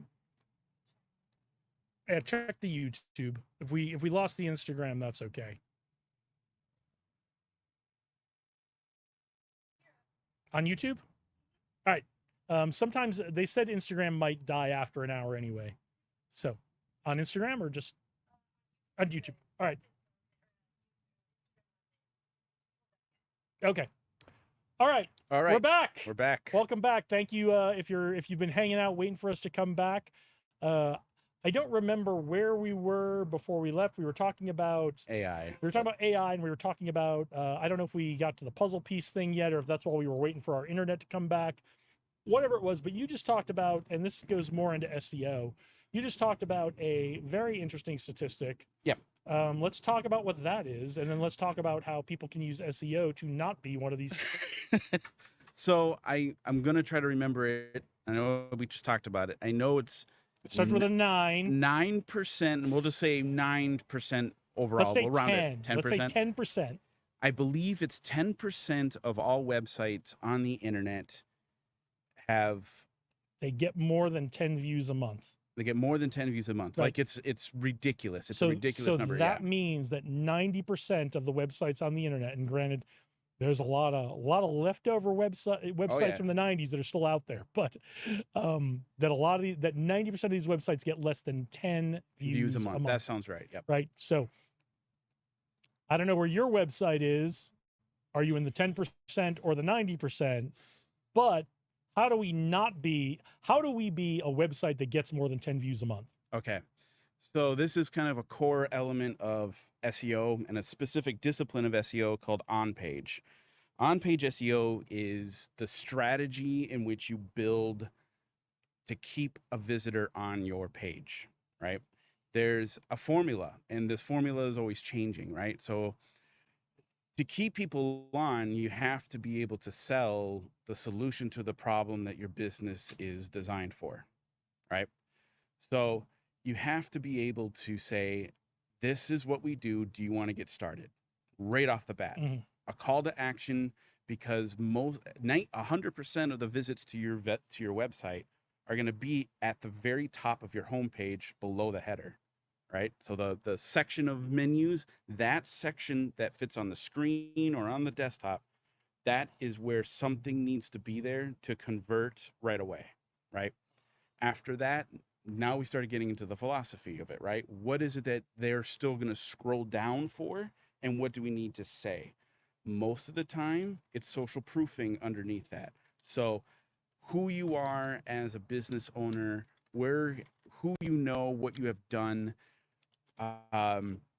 These are my links to my social media. Something else to say, I'm not just going to just convert and take your money and provide the solution. I have more value to that. And at the very bottom, this is, and again, a non-page SEO philosophy, but it's actually been proven, you have to have testimonials at the very bottom. Mm-hmm. You have to have a reason for people to say, okay, at the very bottom of my website, these are the people that have already bought and liked my product and service. And I actually liked it so much that I gave them 2 cents of why they liked it so much, and they put it on their website. Yep. And from a human perspective, this is something we've all known for a long time. Yep. How do we fold in that SEO piece to really to do these things that we know we need to have on our website? How do we use that SEO piece to even amplify further what's on our website? So in the SEO world, the words that we use on our website should be researched keywords, right? They should be keywords that tell a story and actually get people to search for the solution that you provide, right? It's called search intent. Mm-hmm. But also along with that is the EAT, right? Mhm. People don't pay money for something that they don't trust, or if they do, they only do it one time, and that's not going to make a successful business. If a business needs to be repeatable, it needs to have consistency, it needs to be a valued transaction Yeah. that provides value. Especially if you're B2B, right? Exactly. If you're selling homemade, handmade, scented candles, fantastic, right? Absolutely. Right. But so you mentioned EEAT. EAT. So let's roll back for the audience. Yep. What EEAT is. EAT stands for experience, expertise, authoritativeness, and trustworthiness. It is the backbone of building a brand. Everyone knows when we look at the major brands in the world that they establish EAT in some regard, right? If not all of it, and they do it consistently. Yep. That is literally the blueprint for building brands. And if it's a brand building acronym, then an SEO needs to know it, right? Because that's what I do. I build brands. Mhm. I'm not a salesman. I'm not a lead gen CRM, put it into a database. I build a brand based on intent, right? Mhm. So because of that, EAT is really the foundation for building that. Now, once you are looking at it from that perspective, we have to look at the keywords. How do we utilize the right volume of keywords with the lowest amount of competition? Okay. And there are some keywords that have zero volume and zero competition. SEOs discuss this at length. Are those worth going for if there's going to be no traffic, but there's also no competition for it? Mhm. My theory is a win is a win. Mhm. If it's a weird keyword that fits in the business, why not go for it? You will rank up there at the very top for it, but eventually, as we see in SEO, SEO is kind of like fishing with an underwater camera. When we look at a lake, we know that fish are just not stagnant. They follow a flow. Same thing with customers and reviews. It's still a flow. And eventually that keyword that you rank top for that has zero volume may get a volume of 10 next month, may get a volume of 50 next month. So you're already setting yourself up by trying to go for things that are so low hanging, you just got to pick it up. So it sounds like what you want to do as a business is think about, come up with keywords that have meaning to your business and meaning to your customers, assess those keywords for their search volume and their competition, and then make some conscious decisions about which of these words are words you actively want to put into your copy on your website. Right. So, and again, I know that you and I have had a discussion about this, and it's great to talk about it again, but there's also a other element of SEO called PPC, which is pay per click or paid ads, social ads. And my philosophy in SEO is that that has a place after a brand has been established. There are businesses out here that will just say, well, send me $3,000 and I'll run a pay per ad for your business, not knowing at all what the keywords that they should be going for because they haven't earned any, right? So PPC, when you do Google ads, you're renting the keyword. You're paying a lot of money and you're renting the click. Therefore, you're renting the customer. You know what I mean? You haven't earned it. But my philosophy in SEO is if you're going to spend money on an SEO, that SEO better build a brand and it better be a relationship and it better look at something long term, because we'll get to the point where we're going to talk about PPC and we're going to talk about ads. Now we have a list of 50, 60 keywords, and we can actually find the ones that are high volume, low competition, that are cheap, and say, let's put our money into that because we have all these other ones. We have the branding name as a ranking keyword. Now let's look for something specific. That's efficiency. And SEOs are engineering marketing people. I'm an engineer marketing person. I'm all about efficiency. I don't want to waste money and I don't want to waste time. So, So we're looking for bang for the buck on things that might not be the most obvious. But PPC and paid ads for some marketing agencies and some SEOs, it's the quick fix because they can spend a lot of money on the competition, high competition keywords that are 14, 15 bucks a click. Doesn't matter. They're going to spend $1,000 on it and boom, they're done in 30 days. And that $1,000 is spent, whether it takes 30 minutes or 30 days or 30 years, right? But if I could find a keyword that's 50 cents. 1,000 volume, low competition. Just think how long I could run that ad. You could run it forever. What are your thoughts on organic content versus paid ads, and when do you start to think about doing these paid ads versus trying to do things organically? So I think when it comes to using paid ads, I honestly think 6 months minimum of building a equitable social media platform. 6 months of trying this, selling this, image this, referral to this blog. You got to build something for the likes, but not for the likes only. You know what I mean? After 6 months, then you can see what, on the analytics side, what worked and what didn't work. And now you have to have that discussion on, do I want to just promote the things that work because I know that it worked for me organically, or do I want to try to strengthen my weakest posting to try to get that up? Yeah. It depends on the business. It really depends on the business, but it does have its place. But social media is not SEO. Right. It's a little bit different. It's a little different. And it's a very different discussion as far as how do you convert a like to $1 to your business? Well, it doesn't work, but it has its place to establishing a referral back to your best employee, which will be your website. And that's your closer. That's your closer every single day. It better do a closing job. Otherwise, that bounce rate goes up. Yep. Time goes down on the website, and you're back to square one. Yep. Awesome. So, well, what else are you excited about seeing here at Tech Alley today? I'm interested in some of the stuff that's not necessarily related to marketing, finance, stuff like that. Looks like you gotta take that. Yeah, I don't gotta take that. I don't gotta take that, but I do need to let Dave know we're gonna kick it to him in a second. So, Okay. So what were you excited about? Oh, just some of the other lectures. I know I probably missed the first one, but that's fine. I'll head up and Yeah, you got check some time out. to go catch the end of it. So Yeah. But yeah, they're doing Who's Got My Money right now, which is always a crowd pleaser. And so Some of them are repeated or not? Or well, they are. Some of them are the same person doing a similar topic every month, but they're not the same talk every month. So, I see. so That's you'll what I see. got to get into. Yeah, no, that's. I think you should be. I think you should be doing an SEO talk here every month. So Yeah. So Josh is supposed to be back here by about lunchtime. So Okay. So you should If be you able to do catch see him. him, yeah, if you do see I him, will. just I'll try to get you guys introduced so you can talk text to him me about and I'll run over and I'll go find you or whatever. All right.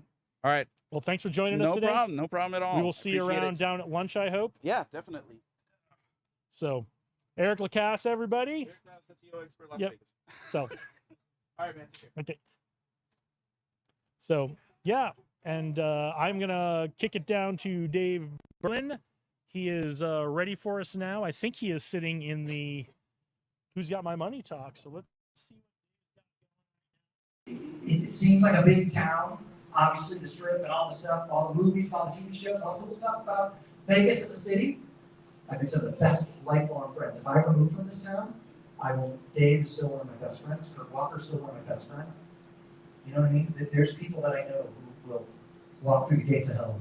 And there's a lot of that here in Vegas. It's still small enough to where if I'm driving on the freeway, I sometimes will look over and, oh my God, hey, how you doing?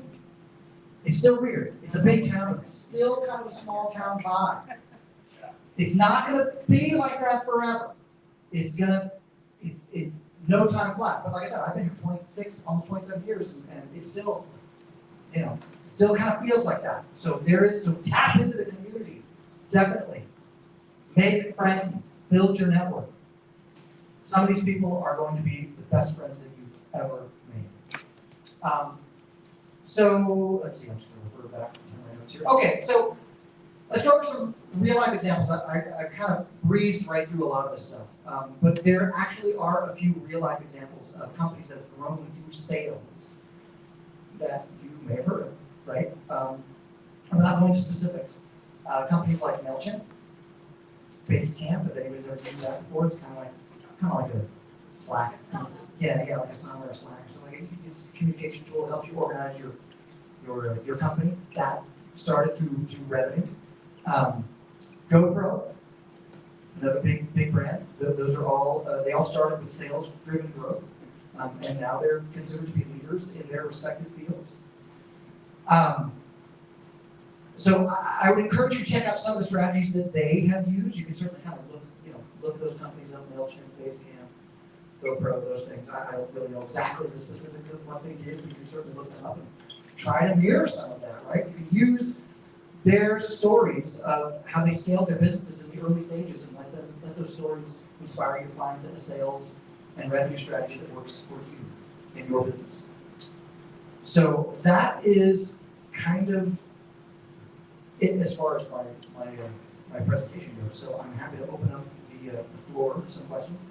Just FYI, I'm probably best suited when it comes to questions about like the actual art of sales, communication, that kind of thing. Keeping it real, as it were. But I'm happy to offer some bad advice, point you in the wrong direction if I can. Happy to do that. So please. So far, who's still alive? Who's still with me? Yes. Who's just here because they wanted to get out the sun? Totally. There's nothing wrong with that. Sorry, am I getting out of frame? Sorry, hi. Are you streaming that, or is this just being recorded to be uploaded later? Okay, it's recorded for later. Good. Okay, cool. Please feel free to edit. Generously. They will. Okay. Unedited. Jeff Salento. That's all right. Even more Arabic. I know. I always tell people, I say, yeah, Salatani. It's a nice Japanese name. It's good to meet you. So yeah, any questions on sales and how? I'm curious to know how many of you have even thought about utilizing sales and revenue as a way to, yeah. I want to hear some of your stories. Can somebody tell me about maybe a company that you had your hand up first earlier, and I'll definitely get to you as well. Yeah, what do you do? What's your situation? What's your name? All that stuff. So my name's Cam Green. What is it? Cam. Cam? With the K like spam. But good to meet you, Cam. Shake your hand. You can take a mic. Yeah, absolutely. Please. So thank you. My name is Cam Green, and actually in my notes, and if I send you my email, timestamp things, I have notes that say, "Girl, you better sell." So this is actually my focus.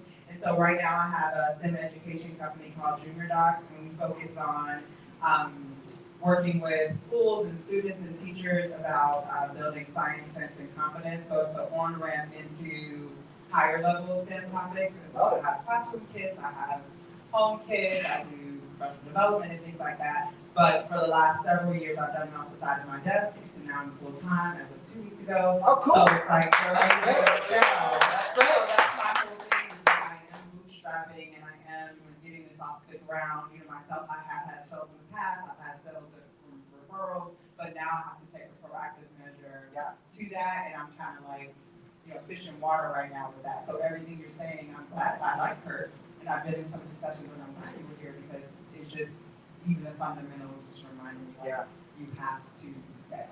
And it's, Has there been any specific strategies that you've used to kind of bootstrap and scale that you? I'm a cold caller. I'm a cold call girl. I love it. I love it. Really great success on cold calls, and then I've had some like, please never call me again. Yes.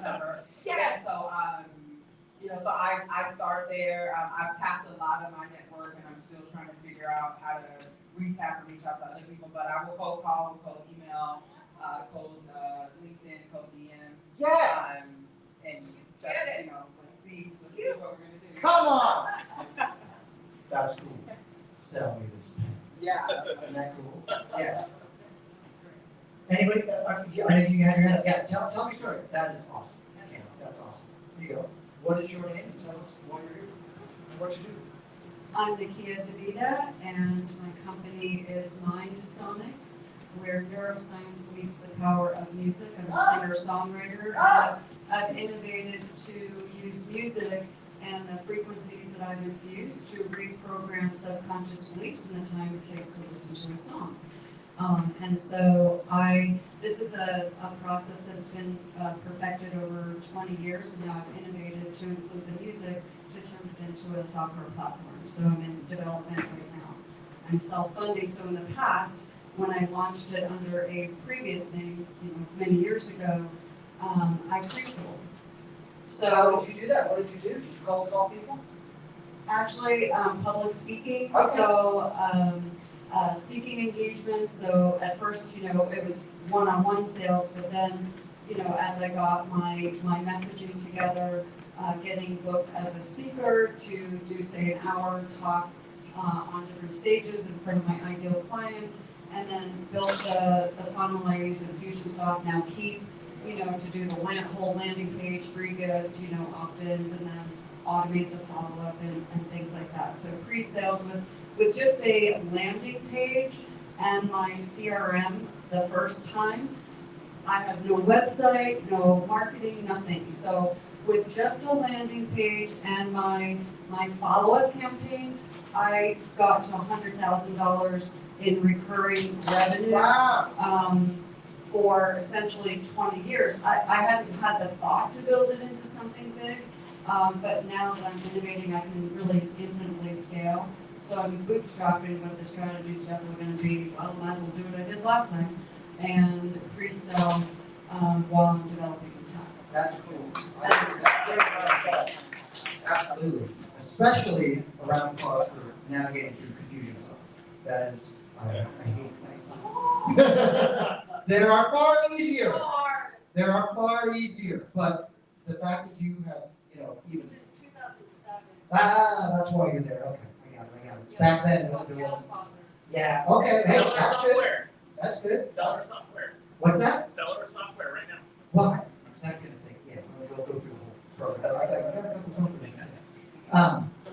That's fantastic. We need to talk, I mean, just because it kind of sounds like, there was another guy who, Zeke, thanks for sharing the story. Keep going. There was somebody that I met through this community here. I can't remember his name and what the name of his company is, but it was kind of similar. And he ended up getting venture capital. I don't know if he's still doing it. I don't know where that went, but he either because I don't know exactly how he went about securing that funding.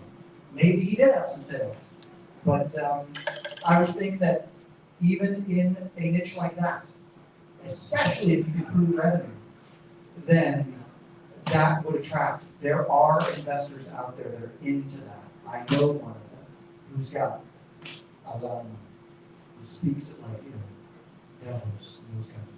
They invest in things like that. I have a trademark in process right now called Buy One, Bet One Free. So ultimately, I want it to be with each paid subscription, a veteran gets one for free. I'm an Air Force veteran myself, and so I'm really passionate about that community. I was originally going to launch it in that community, but found out that veterans really don't want to pay the subscription. So I have to go after a different market, and then the give back with my nonprofit Sisters Who Serve is to give to veterans for free. Okay, that is awesome. So that's probably where you connected with Dave. I remember the name of it. Write that down. That's that other one. I don't know where he's at with it, but I do know that he got some money. So you can steal some good ideas from him. There you go. Cool. Anybody else have any stories of how they have at least begun to bootstrap their startup? Does it seem scary to go out there and try to sell your idea before it's, you know, everybody wants to, oh, it's gotta be perfect before I start selling my idea? It doesn't. It does suck. It can suck. Although, listen, when it comes to sales, I always tell people, you have to have a certain amount of crazy to do it. You do. You have to be a little nuts to go out there and just put yourself out. You gotta be a little nuts to be an entrepreneur and start this whole thing and try to build on an idea that's sometimes never happened before, or improve on an existing idea. But you do have to be a little crazy, especially when you cold calls, go after people to build up a customer and client base. But once you do, again, you're going to go to a potential investor. Hey, I don't need you, but we're talking. You know what I mean? It's a pretty powerful position to come from. So there's a couple of ways to do it, like we talked about. Obviously, networking is going to be a big key to that. Fortunes in the following. Figure out how you want to capture their information or attention. And it could be just as simple as like doing some research in your niche and reaching out to people. Obviously, you can talk to several other experts about making a pitch deck, how to do the right pitch. But that's when you get in the room. What we're talking about today is how do you get in that room? And it's always best to get in that room and say, hey, thanks for meeting with me. I just sold $1 million worth of stuff. So you tell me why I should partner with you and why I should give you some of my intellectual property and why I should give up some of my freedom, just like a record deal. Why should I give you why should I change my artistic integrity because you're paying me money that I don't need, that I can generate myself? It's all about having leverage, right? And when it comes to just sales in general, there's a lot of the whole used car tactics doesn't work anymore. Be real. Talk to people, you know? Be real, but don't be weird.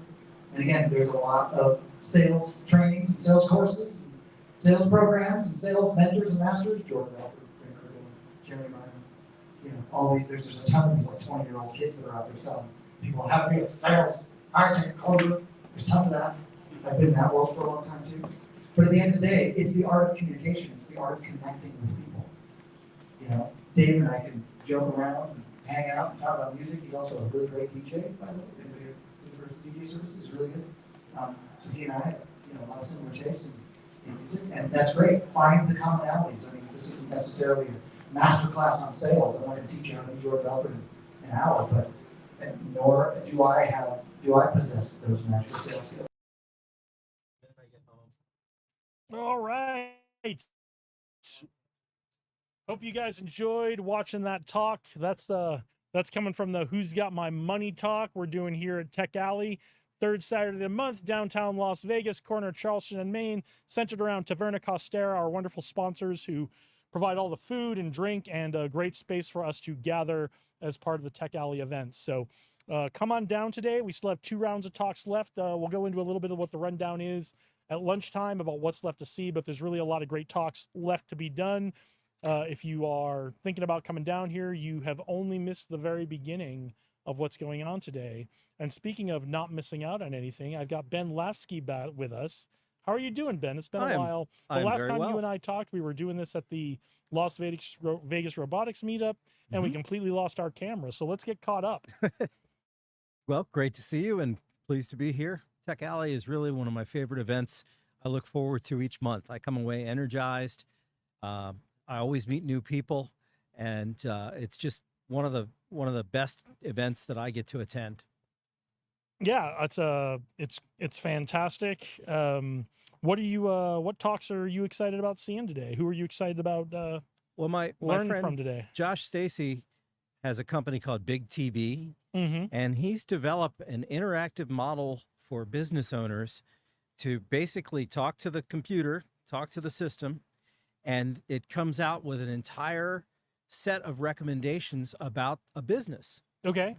So it helps somebody, just the act of explaining and submitting the information has value because it makes you really think about things in a different way when you're explaining it.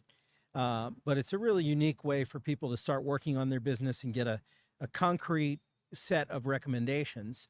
And I haven't seen a version of this in a while, and I think he's evolved it quite a bit. Okay, very cool. That's exciting. Is he doing his own talk today, or is that coming up at demo time? Demo time at 1:15. Yeah, so demo. that's a session, I'll just say, Yeah. where you get different, you get a taste of different projects each month, showing us what people are working on. Sometimes it's at the idea stage, and sometimes these are full revenue producing businesses. So it's really interesting. Yeah, demo time is one of my favorite blocks of the day here as well. And you get to see people all the way from they're showing, PowerPoint style wireframes of the app they want to build to kind of get to gauge some potential customer reaction on it, all the way up to they've got their phone plugged into the projector and they're displaying their app and how it works and how it's reaching out to the world and doing amazing things. So very cool. So what is going on with Hunter Marketing? Well, tons of client projects. Very grateful for that. This week was kind of fun. We had 2 of our clients had a first ever sports entertainment innovation conference here in Vegas at the Virgin Hotel for a couple days. That's called SEI Con, and we work with the UNLV Sports Innovation Institute, and they were one of the partners of that with the David Falk Institute at Syracuse and a company called Circle, and they're taking this on the road. But they had hundreds of people. They had local groups like the city and the university, speakers from TKO Endeavor. They had David Falk himself, the legendary sports agent for Michael Jordan. Just too many to name. They had startups exhibiting. One of those startups is our good friend James Ritchie with JewelFit, which is an AI-powered machine learning fitness routine, a circuit that you can complete I don't in 15 think you could minutes. pack more tech into that idea. Exactly. Right. So you go and you do, James has packed so much tech into this. It is essentially you go do 2 15-minute workouts a week. And between the AI aspect of it, the machine learning aspect of it, and the robotics aspect of it, that's it. That's the only workouts you need, is these 2 15-minute workouts per week. So so it's JewelFit is it's astounding, and I'm looking forward to seeing them get a lot of success. Yep, absolutely. So being a part of that and seeing Las Vegas not only become a home for sports and a capital for sports, but a capital for sports and entertainment in the way that we're leading the thought process, you know, the research. UNLV has great brain research. So all of this stuff coming together under that umbrella is really impressive. Yeah, it's exciting. It's we're not just becoming a sports town in the sense of we have sports and people come to watch sports here.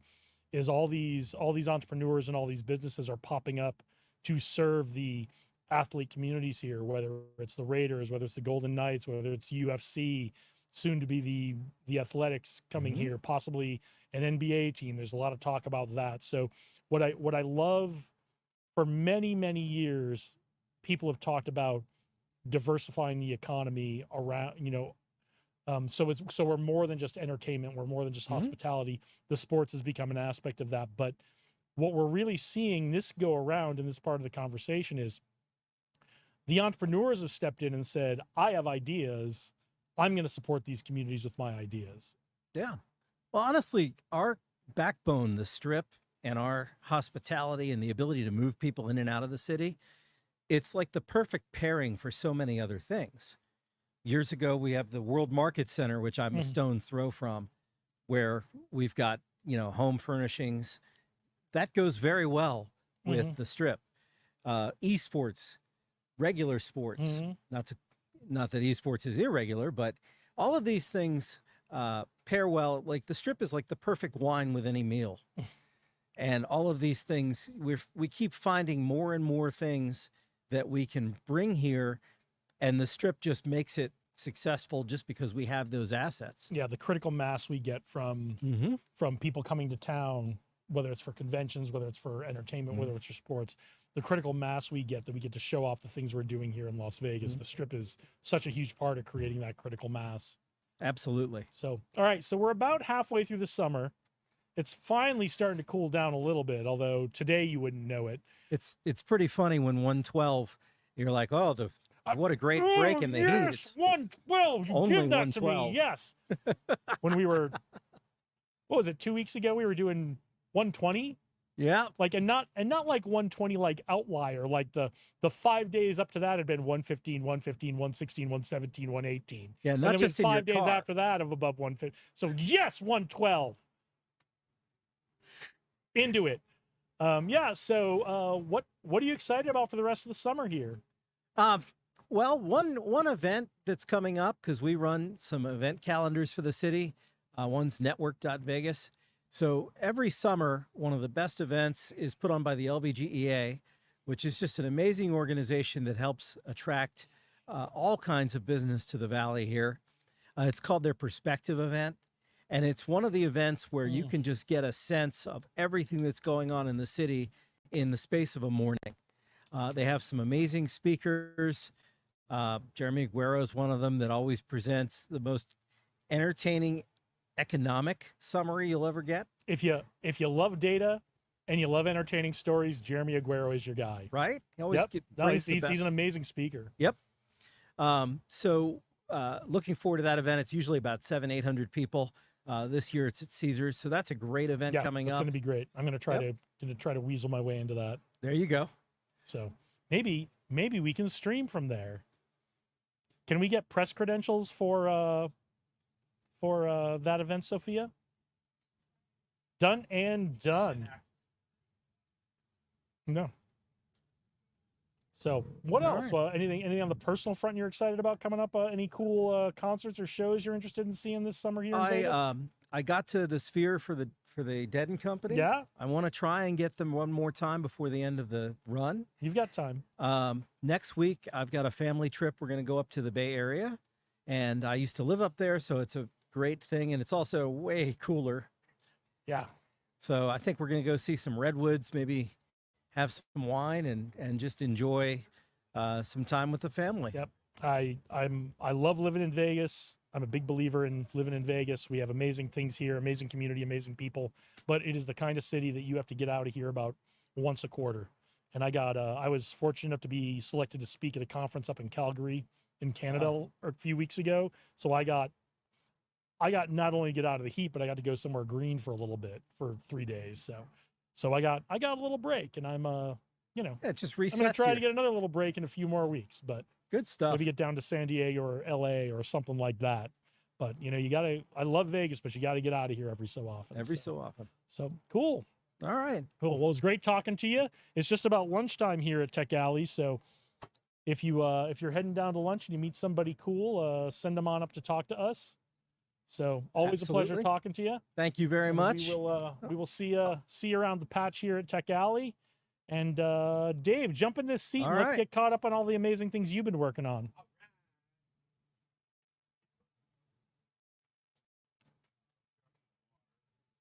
Yeah, grab some water. This is a great time for us to check ice packs, Sophia, and see how our equipment's doing. Is that cold still?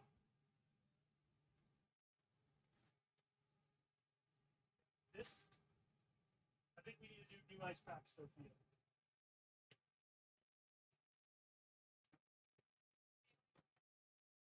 Oh, yeah, this. Is that one okay? No, we're okay.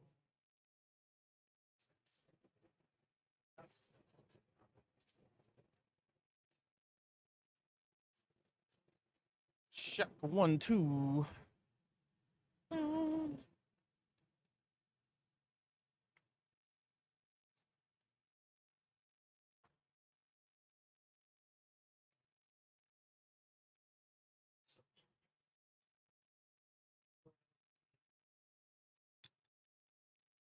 Oh, it even took out the internet, huh? Yeah, that's why we went away for a little bit. Because we were just caught by surprise. Again, so I've said a little bit before, I said it to you guys when we were not on the air. But I am super proud of us for attempting to do this in the kinds of conditions we've done this. And I think we've had great interviews, we've had great discussions, and even though we've had some gaps in the stream, I think this has definitely been worth doing. We've learned a ton doing it, and it's 1:12 today.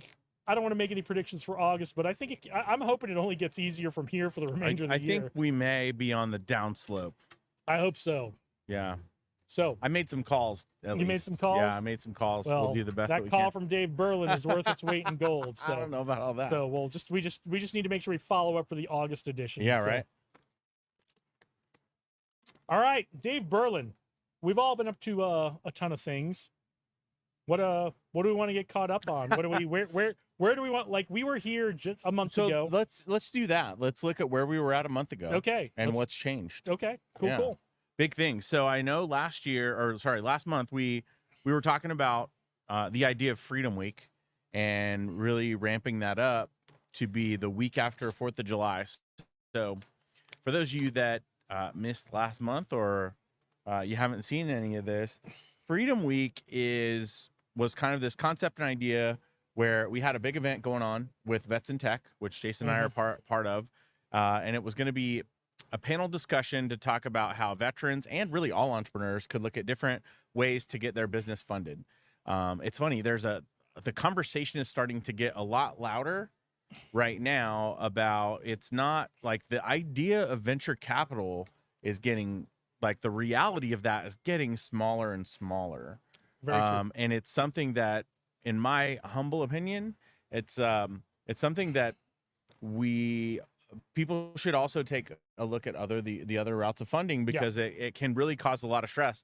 I wish I had very specific stories, but I know that there's stories where it does create really big challenges for people that are starting businesses, and that can put a lot of pressure on relationships. It's just a lot that goes. It's not just as easy as, I got this great idea and somebody gave me $1 million and game over.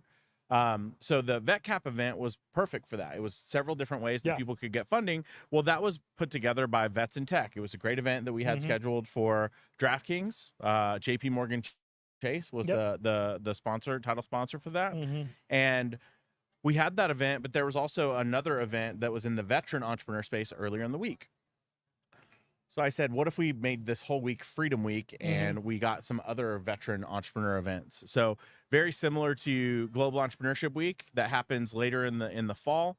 It's kind of everybody all in the community, in communities all around the world hosting events. I was like, what if we just did a little subgroup veteran entrepreneurs? So Freedom Week was born, right? We had 7 great events that week that were either hosted by veterans, ran by veterans, workshops that were led by venture entrepreneurs. You and I both spoke at Nevada Partners for the Promise Startups on July 6th. You know, that wasn't even clicking with me, but that really was the start. Yeah. So let's dig into that event, because that was a fantastic event. Yeah. And not only that event was fantastic for 3 reasons. One, you and I were speaking. Yeah. And that is worth the free price of admission. Yeah. You get what you pay for. And there was barbecue. And there was barbecue. Lunch was provided, which is always nice. But what was great about, so there were 3 things great about that event, not the least of which was you and I were speaking to an audience. But 2, it was Nevada Partners has this is a monthly event that they do. Yeah. And what they chose to do this month, because it was running up against the front of Freedom Week, was have all veteran entrepreneurs speaking and doing workshops. Yes. And so this was a community-wide event to entrepreneurs and really just folks who are interested in entrepreneurship. We had a packed room for it, and we talked about things like negotiation skills, marketing, networking, all kinds of things of really great interest to entrepreneurs. The turnout was fantastic. That was number 2. But number 3, and most importantly, was the turnout who showed up on Saturday. Yeah. Not knowing about Freedom Week. Yeah. Whether they were veteran entrepreneurs or not. That same room of 25 or 30 folks, I mean, we maxed that room out. Also the Veteran Entrepreneur Library, which we should talk about. We maxed out the seating in the Veteran Entrepreneur Library, and all of those folks came to at least one other Freedom Week event. Yeah. And most of them came to every single event. Yeah. So and the snowball of participation and the enthusiasm when people found out what Freedom Week was. And that was the idea. That was the idea for the momentum, right? Is you can host one event, and then you're one event in a pool of a city that does 50 events a day. But I tried to rally all those together to create some momentum, and therefore Freedom Week was born. So yeah, there was people that went to that first one because it was part of a different network. Well, now those people are plugged in to the network of veteran entrepreneurship. So that was event number 1. Event number 2 was on Tuesday. We actually had 2 events. We actually had 2 events at, and I think you're good on cables. Yep. I think the cable is good. I'm just we had 2 events at the Leatherneck Club, which the Leatherneck Club is a veteran. It's a veteran owned and operated military Marine Corps bar. Great opportunity for us to support a local business that was open for business.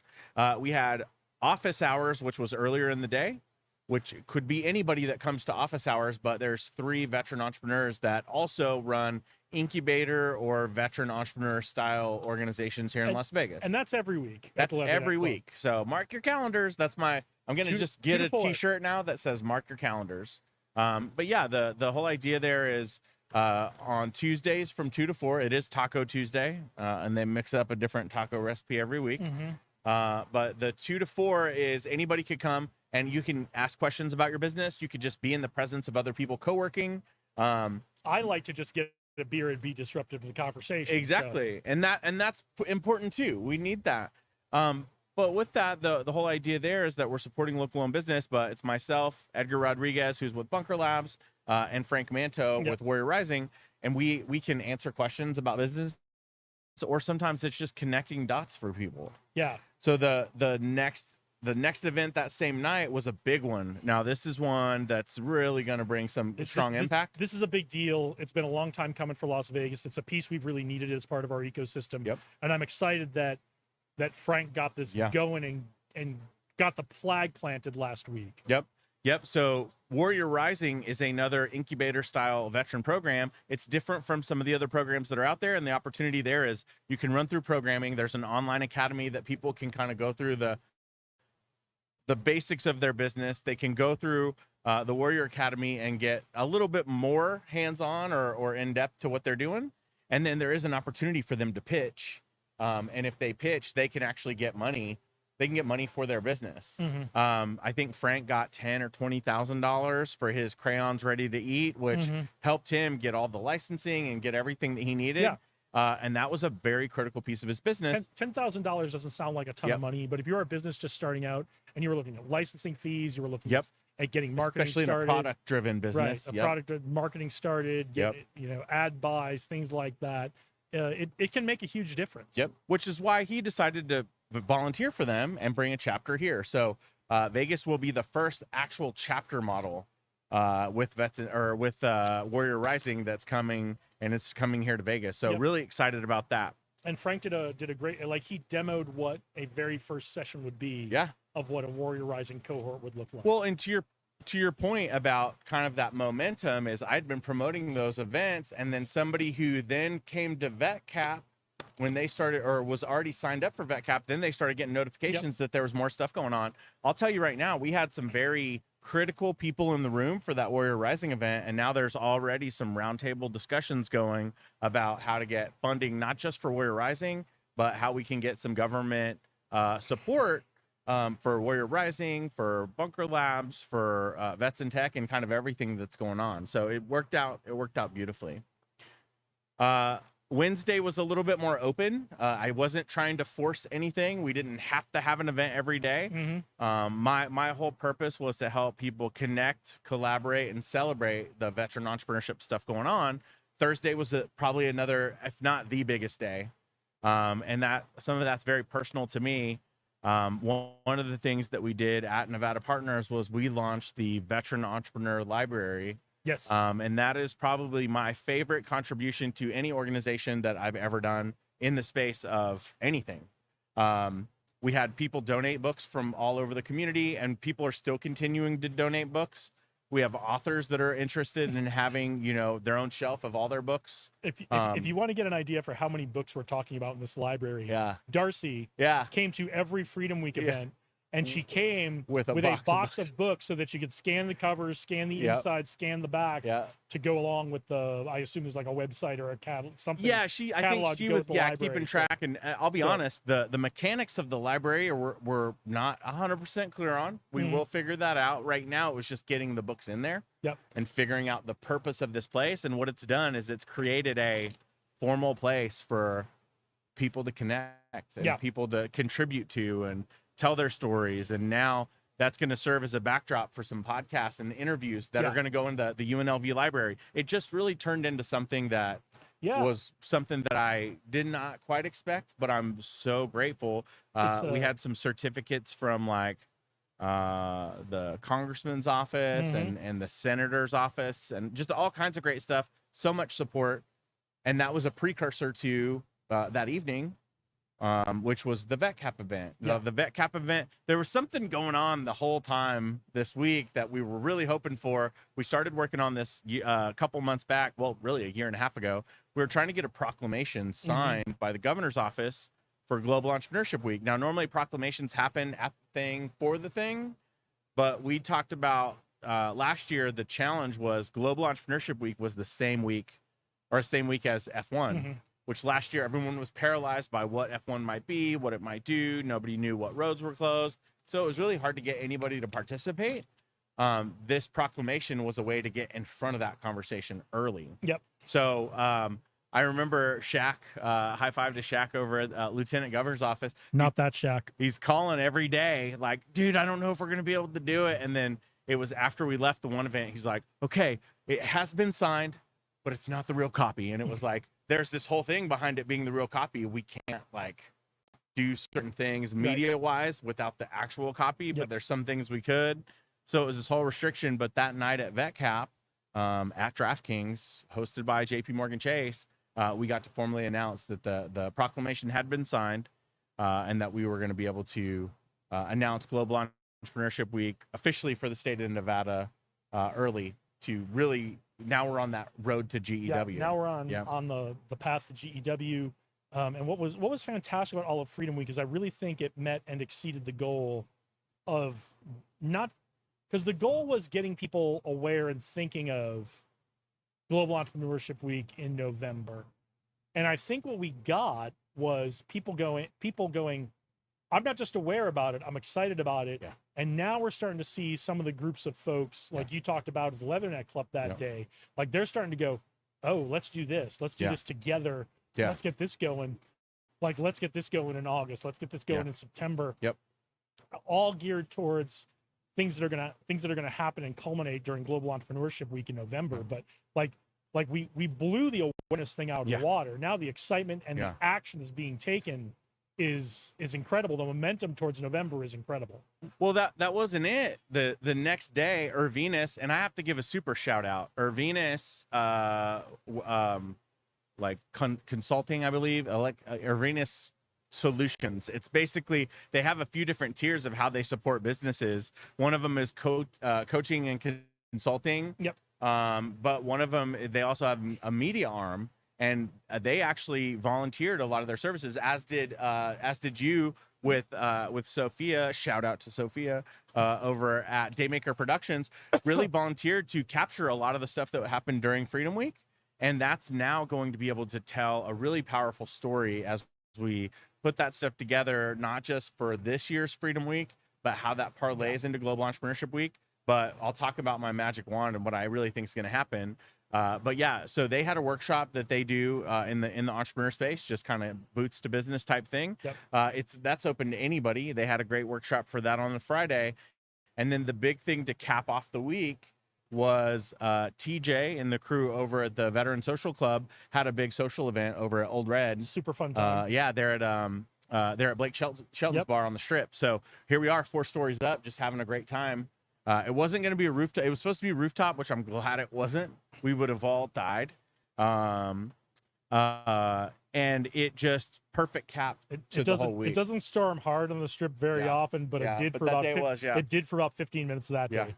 Well, and so that was I would say that was the week, but there was, and this couldn't have been better timing. The universe is always right on time, and I had already been scheduled to go to Global Entrepreneurship Congress with the Global Entrepreneurship Network. That is who puts on GEW. So as we talk, like, I'm going to parlay a little bit of Freedom Week with GEW. Yeah, let's get into it. As we were really trying to ramp up and raise awareness for GEW, it just so happens their annual conference is in a different country every year. And this year it's a different country, different, territory. It was in Puerto Rico, which I'd never been. I was already going, and I was going to talk a little bit about Freedom Week, but to be really honest, it was to also position Vets in Tech and some type of a partnership opportunity with Gen Global, more specifically GEW USA, which is the United States portion of Global Entrepreneurship Week. There's so much synergy, and we're already in other overlapping communities. I just thought it would be brilliant.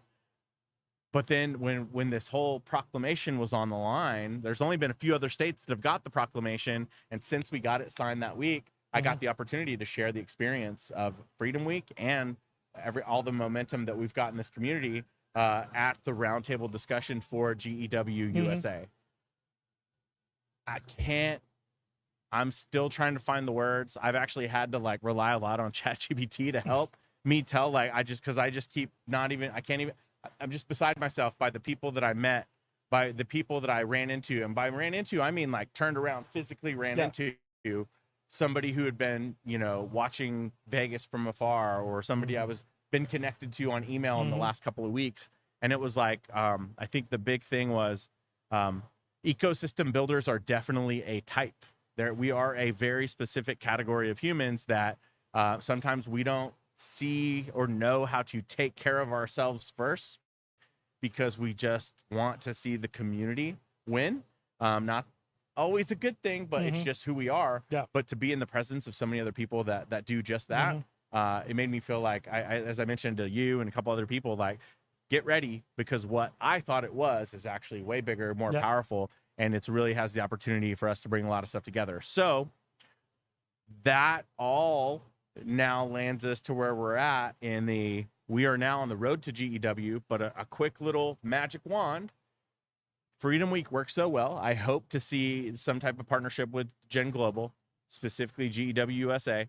I would love to see Freedom Week duplicated the week after 4th of July in other communities. Like I'm kind of really looking at Austin and Tulsa, kind of in proximity, but new. But we need to talk about Denver too. Yeah. Actually, Denver came up. It got really loud when I was there as well. But it's these opportunities for us to leverage that. And when I say that, it would be with the intent to create just a veteran only or veteran entrepreneur specific mini GEW that basically gets everybody in that community excited about GEW in the fall. So it's kind of that rhythm of, here we are, we're now, all right, Freedom Week's over. Now we're in the countdown to GEW. After GEW, November 18th through the 24th, mark your calendars. Then the next step would be Christmas. We take a little break for Christmas, maybe go on a cruise, I don't know. And then immediately in January, we start getting ready for Freedom Week. And then that would be the rhythm and the cadence of the year, really keeping a strong thing. But the biggest opportunity that we really have to, what I believe is going to elevate the consciousness of the entrepreneurial ecosystems across the United States, mark my words, Global Entrepreneur Congress, like I just went to in Puerto Rico, was in Melbourne before. It's been in India. It's been in all these places. It's coming back to the United States for the first time. First time it's coming back to U.S. is going to be in Indianapolis next year, June 2nd through the 5th. This is going to be very powerful because there's 400 Dave, Megan, Jason's all at this conference that are all doing way more than I thought I was doing. There's another 150 people that can't even come because they're so jacked into their community, and leaving internationally isn't an option. But with it being in Indianapolis, we're going to be activating some serious education groups, some entrepreneur resource groups, all these different things. And it's going to be, I don't think Indianapolis is ready. They're not, no matter what. But so it sounds like it was an incredible week last week. Sounds like there were a lot of highlights. So looking forward to GEW in November, what do we as our Vegas community, what do you want us to get our foot down on the gas pedal for getting to GEW in November, right? You talked about rhythm and cadence and, what's our timing and tempo? What do we need to do? What do we want to do? What are the things we need to build up over the coming months? Because we've had the last 2 years, we've had 2 amazingly successful GEWs here in Vegas. What do we want to get our foot in the gas pedal down on now to really amp that up for November? So this is the year. This is the year that everything goes to the next level. The way I see to do that is we get in that rhythm and cadence. Here we are. We're at Tech Alley. We're at the 3rd Saturday. Mark your calendars. 3rd Saturday, Tech Alley. We're going to be here. We're going to be talking about it. We're going to help educate more people on how to get involved. 1st Saturday of the month. Mark your calendars. We're gonna. Oh, I don't know. Hold on. Are you cheating on us and doing another podcast at the same time? No, it's still broadcasting live, but I don't know how it's doing it because all my apps are closed. So here's what's interesting is that I believe, we have those rhythm and cadences. So the 3rd Saturday of every month, we have Tech Alley. The 1st Saturday of every month, we have Promise Startups. Yep. I'm going to start a virtual, 2 virtual events every month that's really just a presentation of what Global Entrepreneurship Week is, how you can get involved as hosting events, how you can get involved as a volunteer. And then really what we're looking to do is we're looking to activate all of the right organizations, primarily being chambers of commerce, the education groups that have anything to do with entrepreneurship. And then last but not least, the policymakers and people that have any kind of impact at a higher level. And then I believe that we're going to see a trickle down effect. The chambers are going to let all their people know. Meanwhile, myself, Jason, the rest of the committee and the team, we're going to be dedicated to removing barriers. And those barriers are going to be things like, how do we, because I remember there's some people like, oh, your venue, like you're trying to get us to host events. That's going to cost us thousands of dollars. I'm trying to remove those barriers. I'm trying to get with the venues that will open their doors for that week. Open up sessions during that week for panel discussions, workshops, networking events. And then we just basically fill those up and we promote the heck out of them. So that removes the barriers for some people. Some people are going to be hosting their first events ever during Global Entrepreneurship Week this year. I met with a girl last night, Ariel, high five. You are a remarkable human. This was really funny. She's like, well, it's weird. I'm in the senior living space. She does health and wellness, but she hosts a ton of events, and she got really excited because I was like, hey, did you know that we have a whole subgroup of entrepreneurs called Encore Entrepreneurs? They actually hosted one of the most successful events last year, despite F1. They hosted an event that gave them the opportunity to create a cohort for entrepreneurs, people that have retired and are looking at starting something in their own world of post-retirement. They created a cohort that was actually funded by and in association with Notre Dame.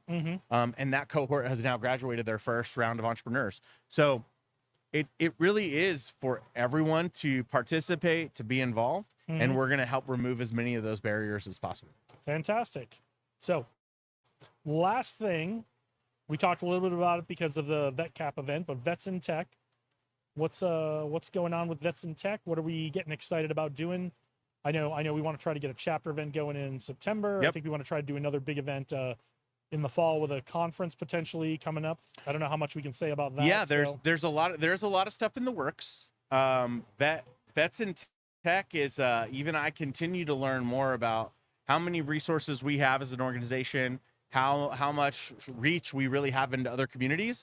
But I really want to see a strong presence here.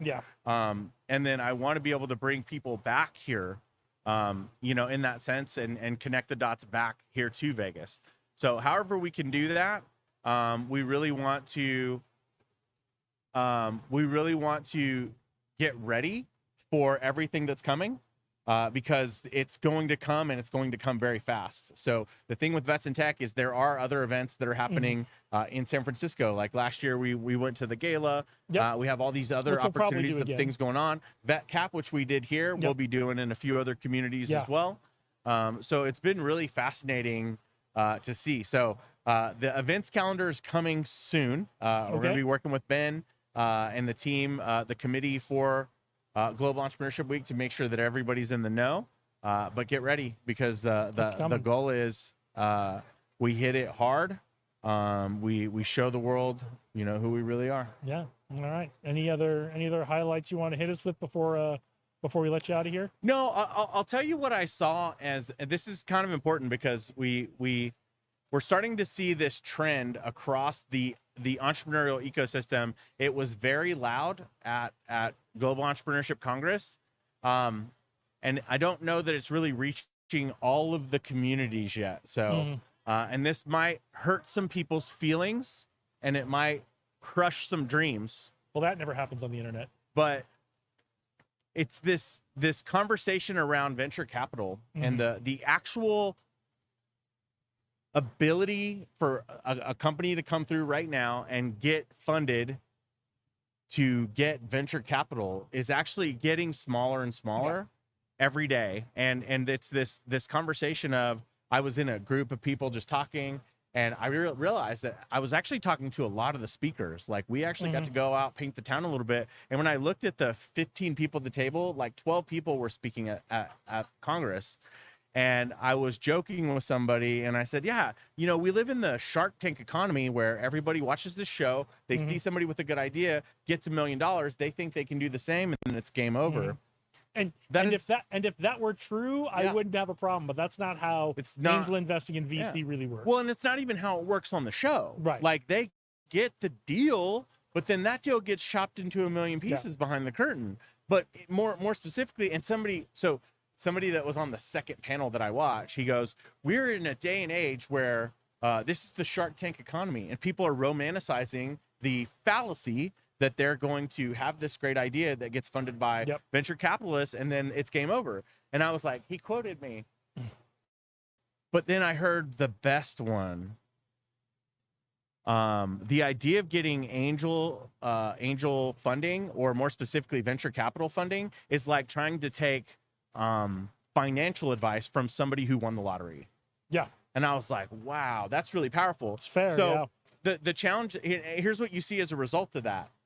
You have lots of different people that teach how to pitch, and you have this whole generation of entrepreneurs that are, I'm just working on my deck. And it's like, and keep working on your deck. pitching is literally the tip of the iceberg. Yeah, and it's like you're gonna have a much more successful pitch if you have any sales at all. Yep. And it's like I feel like that's the biggest piece that people are missing. And this is just my projection on the universe. That if that fallacy was created by a TV show that romanticizes that transaction, well, we need a TV show that's going to characterize and romanticize the everyday entrepreneur. It's going to show them in that struggle. Have you been reading my ChatGPT notes? Maybe I have. If you bumped your phone into mine, there's a good chance that my phone is now. There's a real good chance I'm not the only one who's had this idea. Yeah, no, it's a great idea, but it's like those are the things that it's going to take. It's something that I believe is really creating a serious problem, and I'm going to be really vulnerable when I say this, because if there's people that believe in that, sometimes they're not the only person that's affected by that thing that is not even a reality. It starts to put pressure on relationships. It starts to put pressure on partnerships, and it can cause generational effects. Yeah, absolutely. Well, I think there's room for a show that talks about the highs and the lows and the pros and the cons of that process, while still Making it fun. helping a cohort of entrepreneurs create investable businesses. Yep, I agree. And again, it doesn't even have to be investable businesses. Like somebody was talking about, there's this gap. I think it's like, I don't know, it's like 5 million to 50 million. Yeah. You're not even fundable. Like it's such a weird gap where angel investors won't touch it, but venture capitals need like a bigger business. Well, what about all those businesses in the middle? They don't normally need venture capital. They need capital injections that are going to help them get new equipment or something like that. And it's like you're missing. There's a whole generation, and you give somebody in a manufacturing role, like you give them the right piece of equipment, they just hired 10 more people. Yep. And that's where it really matters. It's not just in the dollars and cents. It's how many souls on board you have on your team. All right. Always a pleasure to have you on. Good things coming up. So we will see you. Why don't you try to go grab some lunch here real quick while I'm we're on serving it. that? And I'm then on I guess we have another guest. So There we let's go. Send this gentleman over.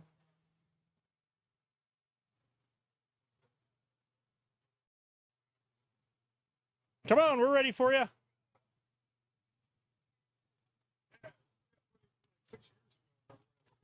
Quite possibly. Okay. I think it was. It was hot, but it wasn't quite. It wasn't last time, which was hotter. It definitely was not last somehow. time. Somehow. All right. Well, welcome back, sir. What's your name again? Andrew Prell. Andrew Prell. The Convergence of Four Dimensions, but we're actually getting involved in trying to bring a conference here, Conference Expo and esports tournament here to Vegas. Okay, great. I mean, most people don't know this, but the Esports World Cup that's going on right now over in Riyadh. I didn't know that. Well, it was originated to be here, and they put a $60 million prize pool up, so they took it over there. Makes so sense. Some of the people that were putting that together here, wanted to do this. And I kind of got involved. I feel a big void in the industry from E3 that went on in LA. That show no longer being around feels to me like it's just a big gap in my year, a big void. So I was like, well, if we can merit to a great conference expo to try to fill the void of E3 with a massive esports component to it, and bring it to Las Vegas, I think that's something to get behind. And that's actually what we're at the front end of getting this thing built, where we believe we're going to acquire. We're trying to get the Sphere as the esports arena portion of it. Well, that would be fantastic. Yes, that's like it was designed for esports. Yeah, absolutely. So we capture the Sphere for it, and then have the conference expo linked to it. I think that's just a massive, cool event that we're trying to bring here, where the launch kickoff party for the whole thing should be the week before F1. Okay. Then you have effectively 8 weeks in there where you can do the online tournament to qualify to the big finals, where you'd have 3 days of the the Surviving 32, the Sweet 16, the Elite 8, yep, Final 4 and the finals, and have that married to a conference expo the week before CES. Okay, very cool. That's the concept, and it's all coming together right now. So that's I just fantastic. Put it out there that we're shooting really hard. We've got tight time constraints to pull it off this year, but worst case, we'll have a massive one next year because everybody's coming together to do it. Well, that's exciting. So let's talk about, if you're not familiar with E3, let's talk about what the conference and the expo portion of this would be to go along with the big gaming event. Yeah. Well, it is all about video games, all the different components. So we'll have a job fair there for people wanting to get into video games and wanting to get into esports. We'll have everybody showing off and hopefully launching their latest new game there. Then you'll have the conference topics talking about all the different things happening in esports or things happening in video games and graphics. And there's a large art, computer art show component that we're looking to bring in there. And that'd be really cool. I was actually talking to somebody downstairs, and there's no reason not to also maybe have a little drone, or not a little, but a drone pilot, because there's drone pilots getting into esports as well. So maybe have one of those. Have some drone competitions that go along with it. I love it. Sounds fantastic. It's we've got a clean sheet of paper. We know that there was things with E3 that we didn't like that ended up, kind of some of the infighting in there, but there's a lot of pieces that we loved, and we just kind of feel that void. So we want to get, get the educators coming out, teaching the new concepts of what's happening in game theory and marrying AI into games. Well, games have kind of had their own artificial intelligence forever. So, but now with the new large model engines and that they've got, that component is really bringing a new flavor to it. So just a industry conference, an expo showing off all the latest and greatest of video games and everything around gaming and esports, and have the esports event itself. Is the competition going to be centered around one particular game? Oh, no. It's centered. I mean, literally the groups that we're talking to, because we're actually having several of the major esports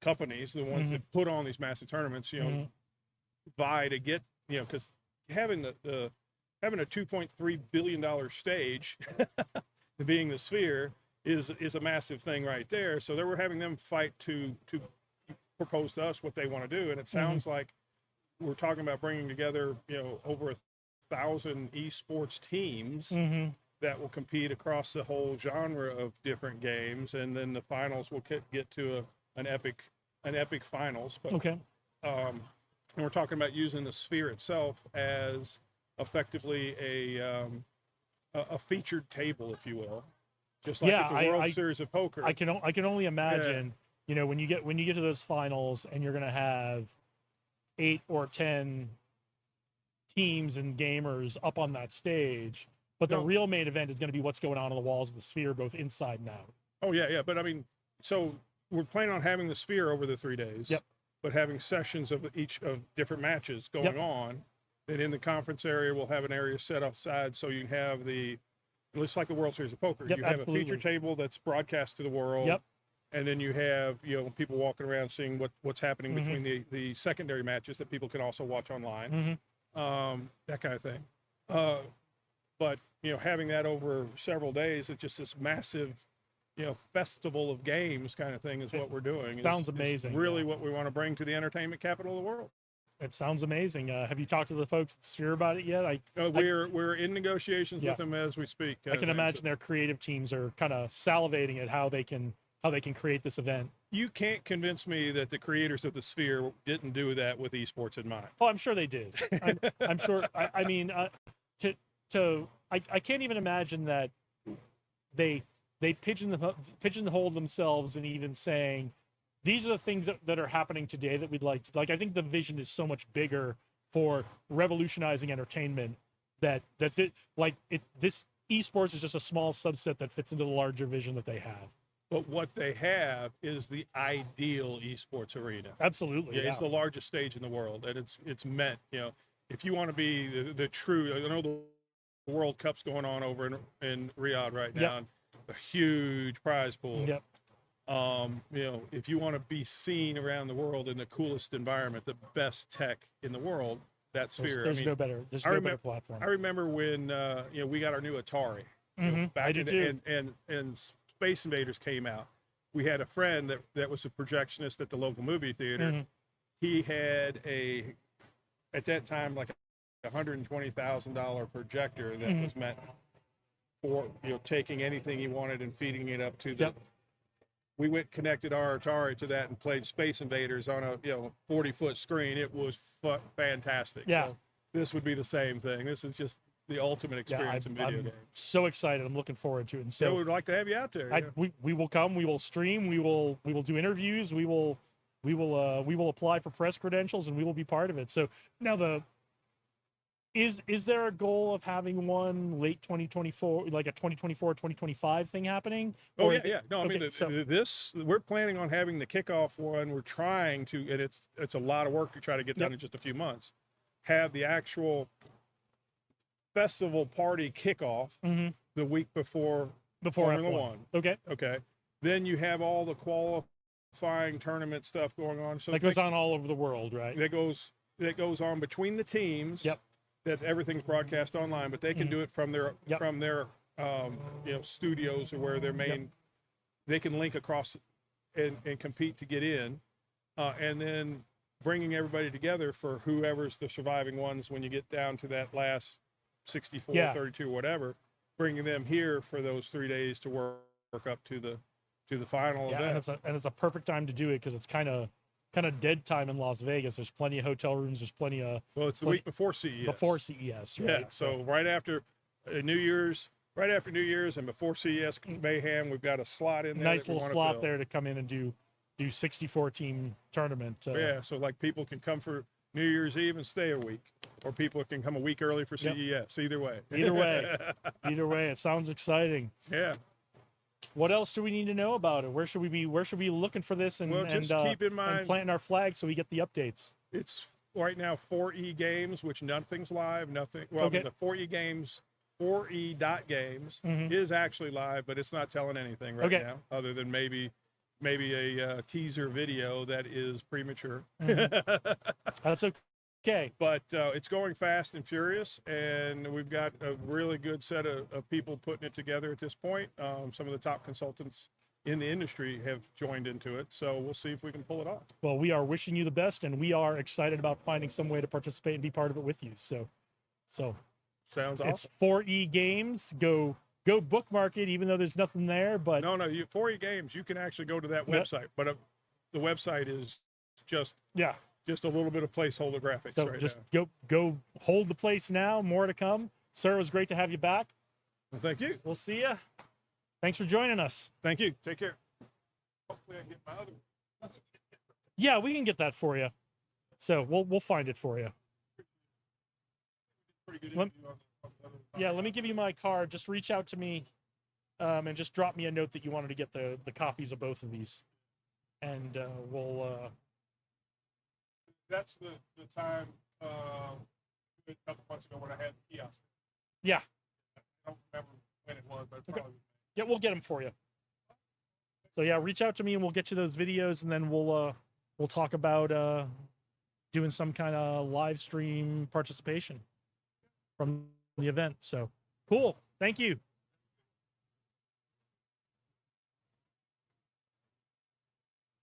All right.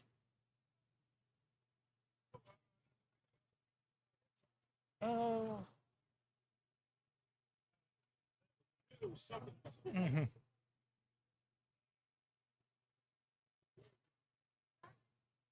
All right.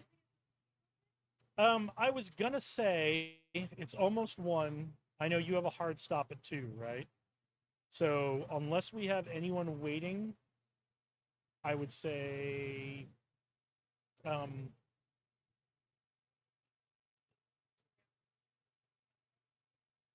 yeah, why don't we do that? And then but we grab something to eat real quick if Dave can come up, because I would like to get Josh on. I know Josh was driving back today, and I don't know if he's made it back. So let me ask Dave if he's got anyone he wants to get on.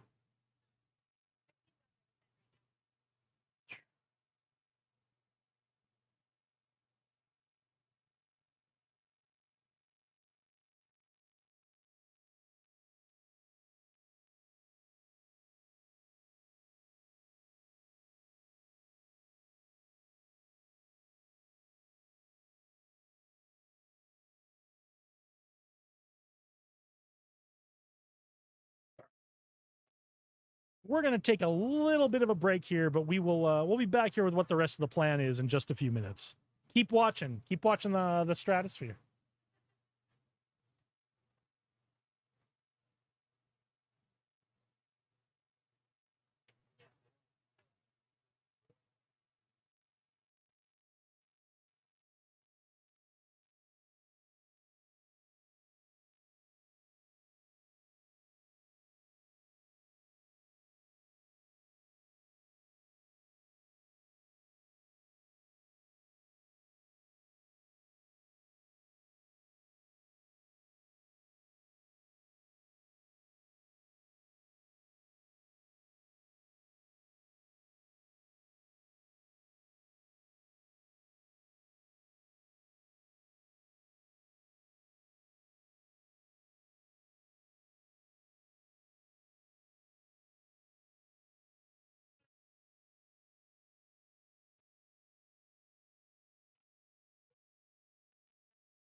Yeah, have a seat right there. Okay. Yeah, let's talk for a little bit. So this is the kind of setup I like. This is great. Those Roadcasters are great. Is that the newer one or is that This is the newer one. Yeah. Okay. Sure. Jeff. I did the Who's Got My Money for filling in for my buddy Kurt Walker. I write like a 6-year-old doctor, so just so you know. There you go. What's today's date? The 20th? I should know this. 7/20. Jesus, it's hot today. 24. All right, well, You we know, will- they always say, like, it's a dry heat. So's fire.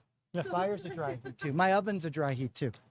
Company name. I'll give you my, sure, TrueArtist,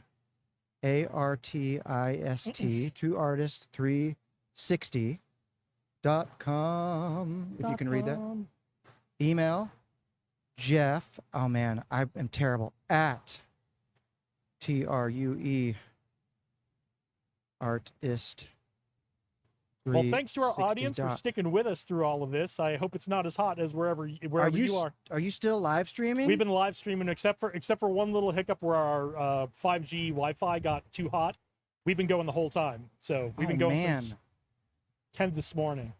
So, Oh my God. So we were cutting over to Dave while he was out at some of the talks and events and talking to people on the street. But we have you go. for the most part been doing a live stream for almost 3 hours Just now. let me know. I have terrible handwriting. But I'll give you, if you like, I can give you like a little link that's got all of that stuff in it. We'll get all that before you go. Beautiful. Jeff, welcome to Tech Alley. Hi, hello. Is this your first time? No, so I've been here several times as a participant. Okay. I don't know if you know Kurt Walker. I do. I want to get into all that. How you know Kurt? Yeah. And how he disappeared and dumped his job on you today. Oh my God. Tell me about it. Yeah. So Kurt had a thing called the Spice community. Spice. If you remember that. Heard at all? of it. It was kind of before my time. Yeah. So I was one of the, I guess, kind of one of the OGs of the Spice community. So we would put together these events and these dinner events, and Kurt and I actually kind of bonded through music. My background is in the music and entertainment industry as a musician and a producer and a booking agent and so Kurt, I don't know if you know this, but Kurt has a wonderful singing voice. I have not. Kurt is an incredible singer. Are we going to have to go do karaoke together sometime? Yes. So Kurt has usually found a way to rope in like these events if like I've got a band that's playing somewhere, we'll bring them all and turn it into a thing. But yeah, so I've known Kurt for about 10 years or almost 10 years at this point. And so then of course it tied into the Tech Alley event. So I've been coming to these for a couple years, but this is the first time I've presented. And Kurt kind of, I guess he's traveling right now. He's in Europe, I think, at the moment. And so he said, "Hey, can you come in and do my talk about who's got my money?" I said, "Maybe, sure, yeah." What do you want me to say? And so we had a couple of topics to talk about. And so I said, "Great, I'll pick this one." Because I also have a sales background, a marketing background. Okay. So I tried to tie it all in. Anyway, that's the Reader's Digest version. So what was the topic today, and what are some of the highlights that our audience can take from it? So the topic of Kurt's talk is usually, it's called "Who's Got My Money?" Right? His background is in VC funding and funding startups. So I don't necessarily come from the funding side. But what Kurt always likes to talk about, and something that we agree a lot on, is the best source of capital is revenue, right? So you've heard me say it. You've heard Kurt say it on this podcast. You've heard everyone come in and say it. Nothing beats revenue. Yeah. So and that's because I also have a sales background and I work with like in the high ticket sales space as well. I recruit and hire commission sales people as well for high ticket sales offers online. I said, look, I can really talk about that, especially since you always say revenue is the best form of capital. So that's what I talked about, how to sell and network without being necessarily weird. And that was kind of the condensed TLDR version of that. That's awesome. Yeah. And it's something that I think we talk about frequently in this community. The revenue's really good. You should go do it, but we don't always talk about the how to go sell part. And I think that's something that is useful to this community. I assume it was that it looked like that talk was packed in the theater today. So I mean, I did the best I possibly could at the last minute, but it's like I said, I do come originally from like the music and entertainment industry, right? So I liken it to, look, when I produce a show or I produce a band or I produce a live event or anything like that, I've needed to come up with money for that. I've needed to, and sometimes nobody's interested in putting money into some like a creative kind of a thing. So, I've had to either sell the idea or sell, like, for example, I just produced a new show that's sight unseen. We just booked 3 days in Hawaii for next month, right? And it's great, cool, but sight unseen. So I had to really scramble to get to create the assets and to do all of that. And hopefully we'll sell enough tickets that'll be worth the trip to Hawaii for a week. That's fantastic. But yeah. Cool. So that's kind of the background. I think if you can find a way to raise money, I always think it's important to come from a position of strength. Right? The best way to negotiate is when I don't need your help. Yeah. I'm doing it on my own. Yeah. So I advocate for that, whether that's in business, startup communities, the arts, music, whatever. Yeah, that's a lot of what we talk about on this podcast is. What is the name of the podcast? Oh, so this is like a live stream. We call this Live from Tech Alley. This is on my channel. I do a leadership and business podcast. Okay. So my business is corporate leadership and strategy training for businesses. I love it. So I was in the Air Force for 20 years. I had to figure out something to do with all the things I learned about leading teams and building teams when I got out in 2015. So that's what I decided to do. That's very cool. So- Do you know Dave Berlin? I do know Dave is incredible. He's Yeah. been. I was another Dave guy. was that just sitting in that chair right before. That's right. He told me. He said, "Come up," because I've known Dave for years. We used to work Yep. together in other ventures and stuff. Yep. And Dave is a very good friend. Yeah. Yeah. So I don't know how much Dave has you tied into the Global Entrepreneurship Week stuff or the Vets and Tech stuff that we're working on He together. keeps me but up to date. I definitely want to get you a little more up to speed and get you involved in some of our upcoming events. Please do. I mean, look, I always tell people I'm happy to point people in the wrong direction, give them some bad advice, especially when it comes to sales. Well, sometimes that's And- the best thing to do for people. And if we can do it with a little bit of humor and fun, I always say lean on your personality, right? I got a little bit of a crazy personality. Yeah. That's fine, but you got to be a little nuts to be Yeah, an absolutely. entrepreneur. Well, we're sitting out here. It's 112, and we're live Oh my streaming God. in outdoors in Las Vegas. So. But it's a dry heat. But it is a dry heat. So, but we've managed for the most part to keep equipment running for 3 hours now, and That's insane. yeah, See? I'm incredibly proud of this team who showed up this morning. Sophia, Dave came to help us out. He's taken on some of the hostings. I'm incredibly proud of this team for when I said I want to do it. When I came and said I want to do this 3 months ago, they said we're in, and no one has once said it's too hot. No one has once said maybe think about going indoors. Yeah. No one has once said maybe a different day. Maybe we wait till the fall. Everyone on this team has said we got you. We're going to make it work. Yeah. Well, so let me be the first to say it's a little hot. Do you ever consider going indoors? We have considered going indoors. Actually, Josh offered that to us, but it meant bumping one of the rooms for talks. Yeah, and that yeah, was yeah. not okay with me. Yeah, so. yeah. So no, that's great. So I mean, if anybody wants to is at all interested, I think I gave you the wrong website on that form there, but it's joinwithjeff.com. Joinwithjeff.com if you want to just, it's basically just a link tree of all the stuff that I do. Okay, cool. From entertainment to sales to whatever. It's just how you can get a hold of me in one spot. All my socials. If you want to stalk me on Merciful, that's fine. I'm the All right. easiest guy to find on the internet. All right. Last So- question. We're about halfway through the summer in Las Vegas. Oh, God. What are you excited coming up for the rest of the summer here? Well, so on the entertainment side, I've got a couple of shows. I got one show coming up with it's a Beach Boys show. It's going to be at the South Point, July 26, 27, 28. In the showroom there. It's one of our favorite places to play in locally because they've got a huge LED wall. We can do the whole big production. So that's cool.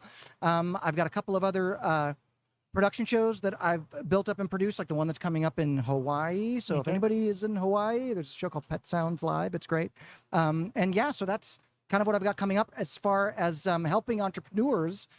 For at least for the time being, I work with a company that places sales, like online commission-only salespeople on high-ticket sales jobs. So if Okay. anybody's looking for something like that, you can certainly look that up. That's on my website. There'll be a link. The company's called phonesales.com. Yep. Joinwithjeff.com. Yeah, joinwithjeff.com. I may or may not be working with them for much longer, but it doesn't matter. But still, if you're looking for a job, please let me be a resource to open that door for Okay. you. Are you sticking around for the rest of Tech Alley today? It is hotter than hell, so I'm probably going to get back in the air-conditioned car, and I think my wife just texted and said, "Do you want to go eat?"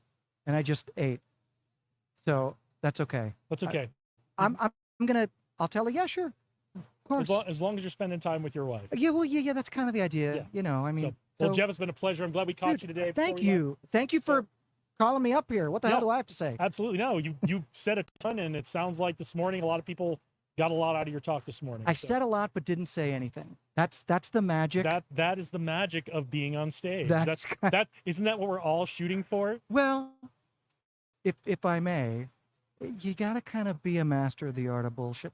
I mean, you know, it's everything I said was sincere, but you gotta put a little razzle dazzle Yep, into it. So, absolutely. dude, All thank right. you so much. Thanks again, man. sir. Yeah, anytime. We'll see you guys on the next one. Yeah, I think actually we're gonna wrap this stream up because it is getting hot, and we are very concerned about our camera and our internet right now. Yeah. We've already had a couple of scares on it already, so we are gonna wrap this up. Thank you all for joining us live from Tech Alley today. It's been a pleasure to be your host or one of your hosts throughout the day today. Please come back and join us next month third Saturday of the month. We're also going to start trying to post these out and some of the other tech events we do in town where we go stream from. We're going to try to be better at posting that out to all of you so you know what's coming up before, so you don't just have this pop up in your feed on the day of. So Is this going to be viewable later on? yeah, this will be up on the YouTube channel. Oh, cool. And you can go back and find it, and then we're going to cut clips from this and all that kind of stuff. Yeah, yeah, definitely. You can cut me out, like, you know, do the whole thing. You're probably going to be highlighted on my channel, just this conversation on Get Mondays. out. So Come on. All right. Well, I make no promises. All right. Jeff. Thank you, brother. All right. And thank you all for watching. On behalf of Dave Berlin, on behalf of Ben, on behalf of Sophia Monroe, who someday I'm going to get on camera. We thank you for joining us today, and we are out.